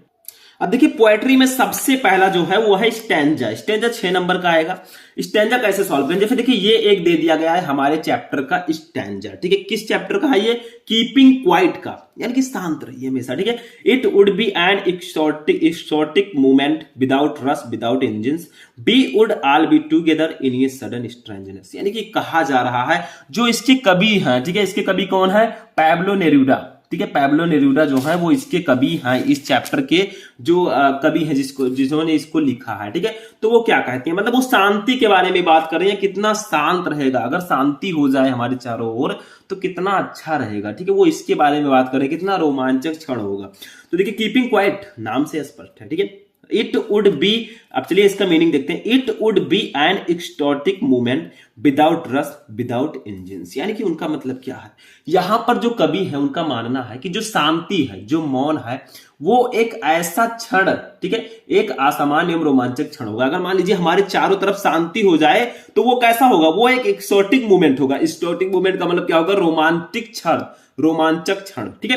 तो इनका कहना है, कवि का मानना है कि शांति यानी कि मौन का ऐसा क्षण एक असामान्य एवं रोमांचक क्षण होगा। अगर हमारे चारों तरफ शांति रहे, ठीक है, तो वो एक रोमांचक क्षण होगा, ठीक है। विदाउट रश विदाउट इंजिन्स, और उनका यह भी मानना है कि उस समय कोई शीघ्रता नहीं होगी, यानी कि विदाउट रश, कोई ज्यादा शीघ्रता नहीं होगी कि हाँ मुझे बहुत जल्दी ये करना है वो करना है। एवं जो वातावरण को दूषित करने वाली मशीनों की भी ध्वनियां भी नहीं होगी, विदाउट इंजिन्स, यानी कि बहुत सारे जो मशीन में कारखाने चलते हैं, मशीनें चलती हैं, उनकी जो ध्वनियां होती हैं वो सब भी नहीं होंगी। मतलब वो शांति के बारे में बात करें कि अगर हमारे चारों तरफ शांति होगा तो कितना रोमांचक क्षण होगा और कितना चमत्कारिक क्षण होगा, ठीक है। उस समय ना तो कोई शीघ्रता होगी, ना ही विदाउट इंजिन्स, ना ही कोई ध्वनियां हमारे चारों तरफ किसी भी मशीन की होगी, ठीक है। आगे देखिए, we would all be together in a sudden strangeness, ठीक है, मतलब कह रहे हैं वो कि वो एक विचित्र एवं असमान क्षण होगा जिसमें चारों ओर स्थिरता होगी, ठीक है। We would all be together, चारों तरफ स्थिरता होगी, और इस असमान क्षण में मानवीयता के संबंध मजबूत बनेंगे। We would all be together in a sudden strangeness, यानी कि जो हमारा मानवता है उसका जो संबंध है वो और अच्छा होगा, ठीक है। मानवीयता के संबंध और भी ज्यादा मजबूत बनेंगे। तो यहां पर कुछ क्वेश्चंस है नीचे, उसका आंसर हमें देना होगा। जैसे देखिए पहला क्वेश्चन है what does it refer to, यानी कि जो इसमें इट है वो किसको रेफर कर रहा है। देखिए it would be an exotic movement, तो यहां पर जो इट है वो किसको रेफर कर रहा है, इस प्रकार से हमें आंसर लिखना होगा, ठीक है। तो यहां पर सबसे पहले एक चीज आपको ध्यान देना होगा, ठीक है, ऐसे आंसर हमें नहीं लिख देना है। देखिए सबसे पहले हमें डॉट डॉट करके लिख देना है, जैसे it would dot dot strangeness. जब भी आप सॉल्व करें, आप तो पहले आंसर आप क्वेश्चन डालना है पहले आपको, लेकिन हम यहां पर लिख रहे हैं इट वुड, मैं नीचे ही सॉल्व कर देता हूं, ठीक है, डॉट डॉट कर दिया हमने, और यहां पर ऐसे लिख देंगे स्ट्रेंजनेस, स्ट्रेंजनेस, ठीक है, ऐसे मैंने कर दिया। अब एक एक का हम आंसर लिखेंगे। सबसे पहले हम लिखेंगे आंसर ए, यहां पर मैं डालूंगा आंसर ए, ठीक है। आपको कॉपी में और अच्छे से लिखना है, इंग्लिश की कॉपी कैसे लिखे हम मैंने आपको पहले बता रखा। तो देखिए पूछा रहा है what does it refer to, यानी कि जो ये इट है, ठीक है, इसका क्या अर्थ है, ये किसकी ओर संकेत करता है। तो हम लिखेंगे, ठीक है, हम लिखेंगे इट, ऐसे लिखेंगे it refers to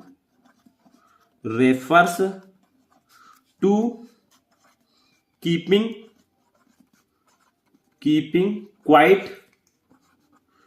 quite for a movement,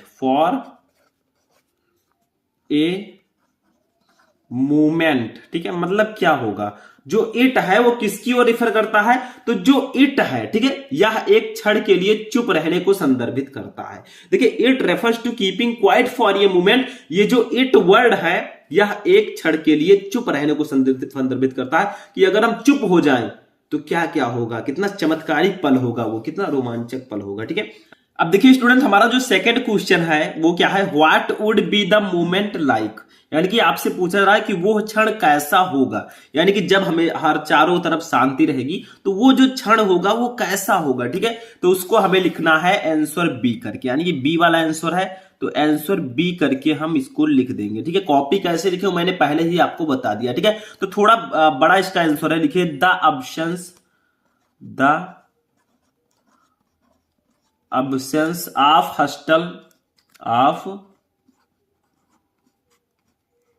hostel and bustle. ठीक है, and bustle of life would create a feeling of peace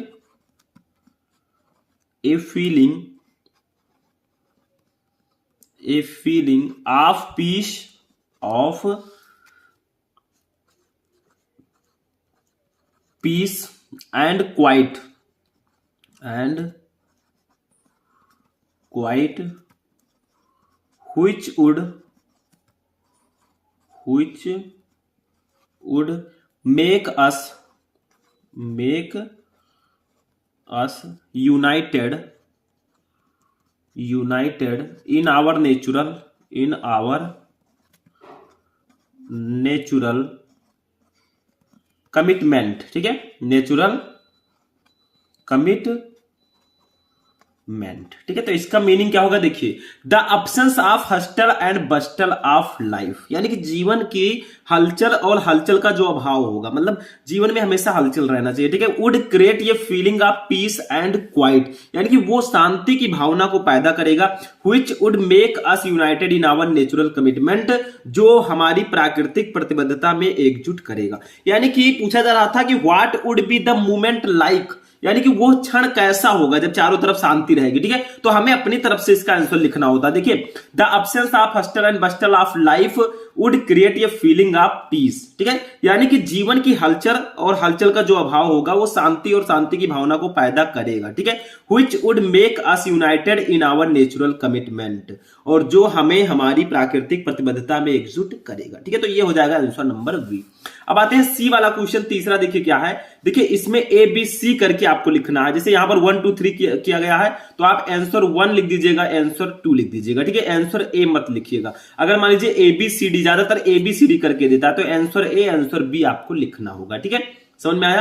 अब तीसरा क्वेश्चन देखिए, व्हाट कैन एक्सोटिक इम्प्ली, यानी कि इसका मतलब क्या होगा, विदेशी का क्या अर्थ हो सकता है। ठीक है, मतलब क्या होगा कि व्हाट कैन एक्सोटिक का मतलब मैंने बताया था क्या, एक्सोटिक का मैंने मतलब बताया था कि जो हलचल होता है। ठीक है, इसमें मैंने इसका मीनिंग बताया था, एक्सोटिक का मतलब होता है रोमांचक क्षण।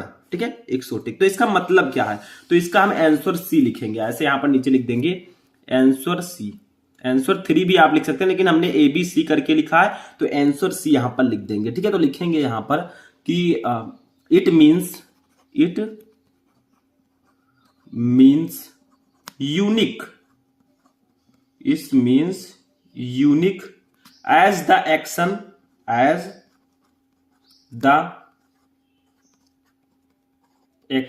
indeed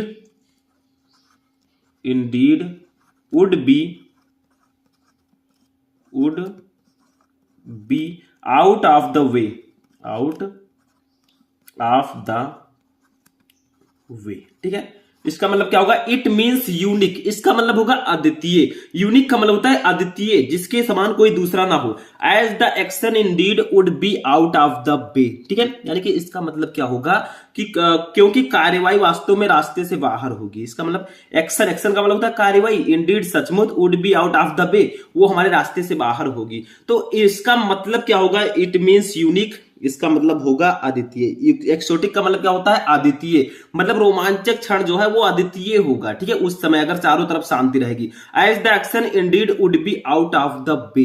ठीक है, और इसका अर्थ क्या होगा कि जो यूनिक होगा, अद्वितीय होगा, वो विदेशी जो होता है। ठीक है, विदेशी जो क्षण होते हैं, मतलब जो हमारी प्राकृतिक प्रतिबद्धता है, उसमें कार्यवाही वास्तव में रास्ते से बाहर होगी। ठीक, तो ये आपका हो जाएगा आंसर सी। तो इसमें जो पोएट्री सेक्शन होता है, इसमें थोड़ा आपको प्रॉब्लम हो सकता है, क्योंकि जब तक आपको पोएट्री का जो ये स्टैंजा है, ठीक है, इसका मीनिंग नहीं पता होगा, इसका मीनिंग जब तक नहीं पता होगा तब तक आप इसको नहीं कर पाएंगे अच्छे से। ठीक है, वैसे तो सभी लोग लिख देंगे, लेकिन थोड़ा अच्छे से करना है, तो इसका मीनिंग आपको आना चाहिए। ठीक है, चलिए ये भी हो गया हमारा स्टैंजा भी। तो इसके नीचे 3 क्वेश्चन रहेंगे, तीनों का आंसर आपको देना होगा, मैंने ए बी सी करके दे दिया है। चलिए नेक्स्ट टॉपिक देखते हैं। अब देखिए नेक्स्ट टॉपिक है सेंट्रल आइडिया। सेंट्रल आइडिया आपका 4 नंबर का आता है। इसमें आपके 2-3 चैप्टर के सेंट्रल आइडिया सबसे ज्यादा इंपॉर्टेंट है। एक है माई मदर एट 66, दूसरा है कीपिंग क्वाइट और तीसरा है ए थिंक ऑफ ब्यूटी। ये 3 चैप्टर बिल्कुल तैयार कर लीजिए। देखिए a thing of beauty, keeping quiet and my mother at 66, ये तीनों याद कर लेंगे, समझ में आ जाएगा। सेंट्रल आइडिया में लिखना क्या होता है, जैसे मैं इस वीडियो में बताऊंगा माई मदर एट 66 का सेंट्रल आइडिया। इसका मतलब क्या है कि जो आपका पोएम है उसका जो सेंटर पॉइंट है उसमें कहा क्या गया है, उसका तात्पर्य क्या है, वो आपको लिखना होता है शॉर्ट में। देखिए इसमें जो है माई मदर एट 66 का मतलब कि जो कवि हैं वो अपने माता जी के बारे में कह रहे हैं कि वो 66 एज की हो चुकी हैं, ठीक है, 66 साल की, और वो बूढ़ी हो चुकी है। तो देखिए यहां पर बताया जा रहा है दो एगिंग इज ए नेचुरल प्रोसेस। दो यद्यपि, एगिंग का मतलब होता है बुढ़ापा, ठीक है, इज ए नेचुरल प्रोसेस, एक प्राकृतिक प्रक्रिया है। यद्यपि बुढ़ापा एक प्राकृतिक प्रक्रिया है, यानी कि जो भी लोग आए हैं उनको एक दिन बूढ़ा जरूर होना है, ठीक है, ये यहां पर कहा जा रहा है।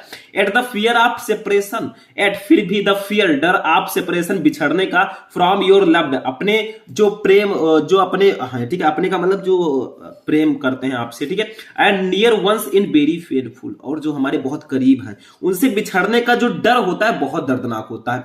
तो यहां पर कहा जा रहा है कि ageing, though ageing is a natural process, हालांकि बुढ़ापा एक प्राकृतिक प्रक्रिया है। At the fear of separation from your loved and near ones is very painful, लेकिन फिर भी अपने और अपनों से बिछड़ने का डर बहुत दर्दनाक होता है, ठीक है। आगे देखिए वो कहती हैं the poem talks about the feeling of loneliness that age people experience, यानी कि द पोएम द पोएट लिख दीजिएगा, ठीक है, द पोएट। तो द पोएट टॉक्स अबाउट, जो कवि हैं वो बात करते हैं किसके बारे में, द फीलिंग, अनुभव के बारे में, ऑफ लोनलीनेस, अकेलेपन का, दैट, जो एज्ड पीपुल एक्सपीरियंस, जो एज्ड पीपुल यानी कि जो वृद्ध आदमी है वो अनुभव करते हैं, ठीक है, एंड और द फीलिंग ऑफ गिल्ट, और उस अपराध का भी अनुभव करते हैं, व्हिच, जो their offspring experience for not being able to be with their old age, यानी कि वो जो है व्हिच देयर ऑफ स्प्रिंग, जो वो अनुभव करते हैं experience, for not being able, क्योंकि वो समर्थ नहीं है, विथ देयर ओल्ड एज, अपने बुढ़ापे में। यानी कि कवि का कहना है कि कविता में अकेलेपन की भावना के बारे में वो बात करती है जो वृद्ध लोग अनुभव करते हैं, ठीक है। आगे देखिए वृद्ध लोग अनुभव करते हैं उसी के बारे में बताते हैं, और अपराध बोध की भावना जो उनकी संतान अपने बुढ़ापे में अपने माता पिता के साथ नहीं रह पाने के कारण अनुभव करती है, यानी कि वो भी इसको भी अनुभव करते हैं कि बुढ़ापे में अपने माता पिता के साथ जो संतान नहीं रह पाती उसकी भी भावना को वो अनुभव करते हैं, ठीक है। आगे देखिए the poem also explores the feeling of melancholy and pain that your daughter experience which leaving her mother all by herself at a ripe old age, ठीक है। तो द पोएम आल्सो एक्सप्लोर्स, यानी कि ये कविता जो है ये उन भावनाओं को भी पड़ताल करती है, ठीक है, द फीलिंग, उन भावनाओं की, ऑफ मेलंचोली एंड पेन, ठीक है, यानी कि इसका मतलब क्या होगा, जो डर होता है, ठीक है, दर्द, उदासी और जो दर्द होता है, दैट, जो ए डॉटर एक्सपीरियंस, एक लड़की जो है अनुभव करती है, व्हिच लीविंग हर मदर, जो अपने माता को छोड़कर आई है, ऑल बाई हरसेल्फ, ठीक है, एट ए राइप ओल्ड एज, यानी कि अपनी माता को वृद्ध अवस्था में छोड़कर आई है, ठीक है। तो कविता उदासी और दर्द की उन भावनाओं को भी पड़ताल करती है जो एक बेटी अपनी माँ को परिपक्व वृद्धावस्था में छोड़कर अनुभव करती है, यानी कि एक बेटी अपने माँ को जब वो बूढ़ी हो जाती है तो उसको छोड़कर जो अनुभव करती है उसके बारे में भी कहती हैं जैसे वो अनुभव कर रहे हैं, ठीक है। तो ऐसे इसमें आपको लिखना होता है सेंट्रल आइडिया, ऐसे आपको लिखना होगा, जितना मैंने लिख रखा है ऐसे आप लिखेंगे, पूरा नंबर आपको 4 नंबर इसका मिल जाएगा, ठीक है। तो सेंट्रल आइडिया हम ऐसे ही लिखते हैं, ठीक है। तो ये भी हमारा प्रोसेस हो चुका है। अब आते हैं अपने नेक्स्ट टॉपिक पर, जो कि हमारा नेक्स्ट टॉपिक है, देखिए सप्लीमेंट्री रीडर, ठीक है। सप्लीमेंट्री रीडर में सबसे पहला क्वेश्चन देखिए, इसमें भी सेम वही प्रोसेस है प्रोज की तरह, 2 शॉर्ट आंसर टाइप क्वेश्चन रहेंगे और एक लॉन्ग क्वेश्चन रहेगा। तो सबसे पहले 2 शॉर्ट आंसर टाइप क्वेश्चन हम पढ़ेंगे। देखिए पहला क्वेश्चन है, how did the author reach Antarctica, यानी कि जो लेखिका है, लेखक है, वो अंटार्कटिका कैसे पहुंची, ठीक है, ये पूछा जा रहा है आपसे कि जो लेखिका है, ठीक है, वो अंटार्कटिका कैसे पहुंची। तो ये तो मैं पहले भी बता चुका हूं आपको क्वेश्चन, क्योंकि ये हमारे तीसरे चैप्टर का क्वेश्चन है, ठीक है, journey to the end of the earth, ठीक है, ये बहुत इंपॉर्टेंट क्वेश्चन है। तो देखिए इसको, इसमें कैसे वो पहुंची, तो देखिए how did the author reach Antarctica, लेखिका जो है वो अंटार्कटिका कैसे पहुंची। तो देखिए the author travelled to Antarctica on ये Russian research vessel Akademik Shokalskiy, यानी कि द ऑथर ट्रेवल्ड, ऑथर ने यात्रा की, टू अंटार्कटिका, अंटार्कटिका की, ऑन ये रशियन रिसर्च वेसल, यानी कि एक रूसी युद्धपोत से जिसका नाम है एकेडमिक सोकेलेस्की, ठीक है, जिसका एकेडमिक सोकेलेस्की नाम है। तो लेखक ने एक रूसी शोधपोत से जिसका नाम है एकेडमिक सोकेलेस्की, इसी से अंटार्कटिका की यात्रा की, ठीक है। She travelled over 100 hour in combination of a car, aeroplane and a ship, यानी कि सी ट्रेवल, उन्होंने यात्रा की ओवर 100 आवर, यानी कि 100 घंटे से भी ज्यादा, इन कॉम्बिनेशन, संयोजन से, आप ये car, aeroplane and a ship, और जहाज के, ठीक है। तो उन्होंने लगभग 100 घंटे से भी ज्यादा की यात्रा की, किसकी मदद से? कार, एरोप्लेन और जहाज की मदद से, ठीक है। तो क्वेश्चन था कि how did the author reach Antarctica, लेखिका अंटार्कटिका कैसे पहुंची? तो the author travel to Antarctica on ये Russian research vessel Akademik Shokalskiy, यानी कि जो लेखिका है वो रशियन युद्धपोत एकेडमिक सोकेलेस्की से उन्होंने अंटार्कटिका की यात्रा की। She travelled over 100 hour in combination of a car, aeroplane and a ship, यानी कि उन्होंने लगभग 100 घंटे से भी ज्यादा की यात्रा की, कार से, हवाई जहाज से और एक जहाज से, ठीक हो गया। दूसरा क्वेश्चन देखिए क्या है, what was the chief concern of Sadao's father, यानी कि ये हमारे नेक्स्ट चैप्टर का क्वेश्चन है, ठीक है। यानी कि इसमें सदायो का वर्णन किया गया है, तो पूछा जा रहा है कि what was the chief concern of Sadao's father, ये किस चैप्टर का है? ये द एनिमी चैप्टर का है, 4th चैप्टर का। यानी कि सदाओं के पिताजी की मुख्य चिंता क्या थी? What was the chief concern of Sadao's father, सदाओं के पिता की मुख्य चिंता क्या थी? तो देखिए, the chief concern of Sadao's father was Sadao's education, यानी कि द चीफ कंसर्न, मुख्य चिंता, आप सदायो के पिताजी की, वाद सदायोज एजुकेशन, वो सदाओं की शिक्षा थी, ठीक है। तो सदाओं के पिताजी की मुख्य चिंता सदाओं की शिक्षा थी कि इसे कैसे हम पढ़ा लिखा बनाएंगे, ठीक है। फॉर दिस वेरी पर्पज, इसी उद्देश्य से ही सेंट सदाओ, उन्होंने सदाओं को भेजा था to America to learn surgery and medicine, यानी कि सर्जरी और मेडिसिन के बारे में पढ़ने के लिए। तो इसी पर्पज से, इसी उद्देश्य से उन्होंने सदाओं को सर्जरी और मेडिसिन के बारे में पढ़ने के लिए अमेरिका भेजा था, ठीक है। तो क्वेश्चन था कि what was the chief concern of Sadao's father, सदाओं के पिताजी की मुख्य चिंता क्या थी? तो the chief concern of Sadao's father was Sadao's education, यानी कि सदाओं के पिता की मुख्य चिंता सदाओं की शिक्षा थी। For this very purpose he sent Sadao to America to learn surgery and medicine, और इसी उद्देश्य से उन्होंने सदाओं को सर्जरी और मेडिसिन के बारे में पढ़ने के लिए अमेरिका भेजा था, ठीक है। बस हो गया, ठीक। तो दूसरे का हमारा आंसर हो चुका है। अब देखिए स्टूडेंट, जो हमारा लास्ट क्वेश्चन है, यानी कि सप्लीमेंट्री रीडर का लॉन्ग क्वेश्चन, ठीक है। इसमें भी प्रोज की तरह एक लॉन्ग क्वेश्चन आता है 7 नंबर का, और ये सबसे इंपॉर्टेंट क्वेश्चन है जो मैं बताने वाला हूं। देखिए, राइट ये कैरेक्टर स्केच ऑफ हाना, यानी कि हाना का चरित्र चित्रण कीजिए। हाना कौन है, ठीक है, उनके बारे में आपको लिखना है लॉन्ग क्वेश्चन में, यानी कि लॉन्ग आंसर इसका लिखना होगा, ठीक है। ये 7 मार्क का आएगा और ये भी द एनिमी चैप्टर का है। तो देखिए, हाना कौन है? तो हाना एक जो है लड़की है, ठीक है, यंग। तो देखिए, हाना इज ये young delicate and beautiful women, यानी कि हाना इज यंग, हाना एक लड़की है, युवा लड़की है, डेलिकेट एंड ब्यूटीफुल, यानी कि नाजुक और खूबसूरत, वोमेन मतलब महिला। तो हाना एक युवा, नाजुक और खूबसूरत महिला है, ठीक है, ये एक महिला है। आगे देखिए, इसकी शादी सदायो से होती है। तो देखिए, she met Sadao in America at a professor house, यानी कि सी मेट, वो मिली सदायो से, इन अमेरिका में, एट ये प्रोफेसर हाउस, एक प्रोफेसर के घर पर, ठीक है। तो वो सदायो से अमेरिका में एक प्रोफेसर के घर पर मिली, ठीक है। सी हैज 2 चिल्ड्रन, इसके पास 2 बच्चे हैं, इन दोनों की शादी हो गई तो इनके पास 2 बच्चे हैं।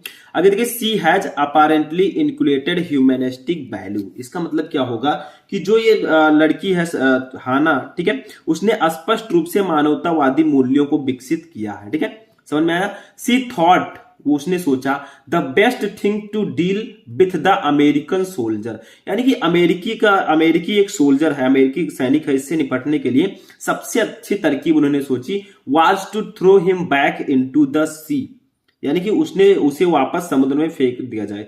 तो उसने सोचा कि अमेरिकी सैनिक से निपटने के लिए सबसे अच्छी बात यह है कि उसे वापस समुद्र में फेंक दिया जाए। फिर देखिए, but she did not do so, लेकिन उन्होंने ऐसा नहीं किया, ठीक है, क्योंकि एक अमेरिकी सैनिक है जो घायल था बहुत ज्यादा, ठीक है, उसकी उन्होंने इलाज करवाया, ऐसा उन्होंने नहीं किया। फिर देखिए, instead she suggested to carry the man inside, इसके बजाय सी सजेस्टेड, उन्होंने सजेस्ट किया, सलाह दी, to carry the man inside, यानी कि आदमी को अंदर लाने का, लेकिन उसने ऐसा नहीं किया और उसने आदमी को अंदर ले जाने का सुझाव दिया, ठीक है। सी वाश्ड द सोल्जर, उसने सोल्जर को धोया। धोया का मतलब क्या होगा, वो घायल था, उसको धोकर थोड़ा सा उसको जैसे उसके घाव थे, ठीक है, तो उसको धोया। When Yumi refused to do so, जब यमी ने ऐसा करने से मना किया। लेकिन जब यमी ने ऐसा करने से मना किया तो जो हाना है उसने सैनिक को धोया, मतलब वो घायल था, उसको थोड़ा धोया, उसका सेवा सत्कार किया, ठीक है। She helps her husband in operating the wounded soldier, और उसने क्या किया, सी हेल्प्स, उसने मदद की, हर हस्बैंड, अपने पति की, इन ऑपरेटिंग द वुंडेड सोल्जर, यानी कि जो घायल सोल्जर था उसके ऑपरेशन में, तो वो घायल सैनिक के ऑपरेशन में अपने पति की मदद भी वो करती है, ठीक है। ऐसा उसने किया, कितनी अच्छी है। देखिए, she gives the patient anaesthetic, यानी कि वो मरीज को एनेस्थेटिक भी देती है। She keeps her us her dignity as the servant living Christ, ठीक है। She keeps up her dignity, यानी कि वो अपने मर्यादा को बनाए रखती है, as the servant living cry, और जो नौकर उसका होता है वो रोना छोड़ देता है। She works hard to do her household work, ठीक है, और वो अपने घर का काम करने के लिए कड़ी मेहनत भी करती है। यानी कि उसके बारे में आपको लिखना है कि हाना कौन है, उसकी शादी किससे, उसके कितने बच्चे हैं, उसने क्या क्या किया इस कहानी में, ठीक है, तो वो सब इसमें आपको लॉन्ग में लिखना होता है। तो यहीं पर हमारा आज का ये सेक्शन फिनिश होता है।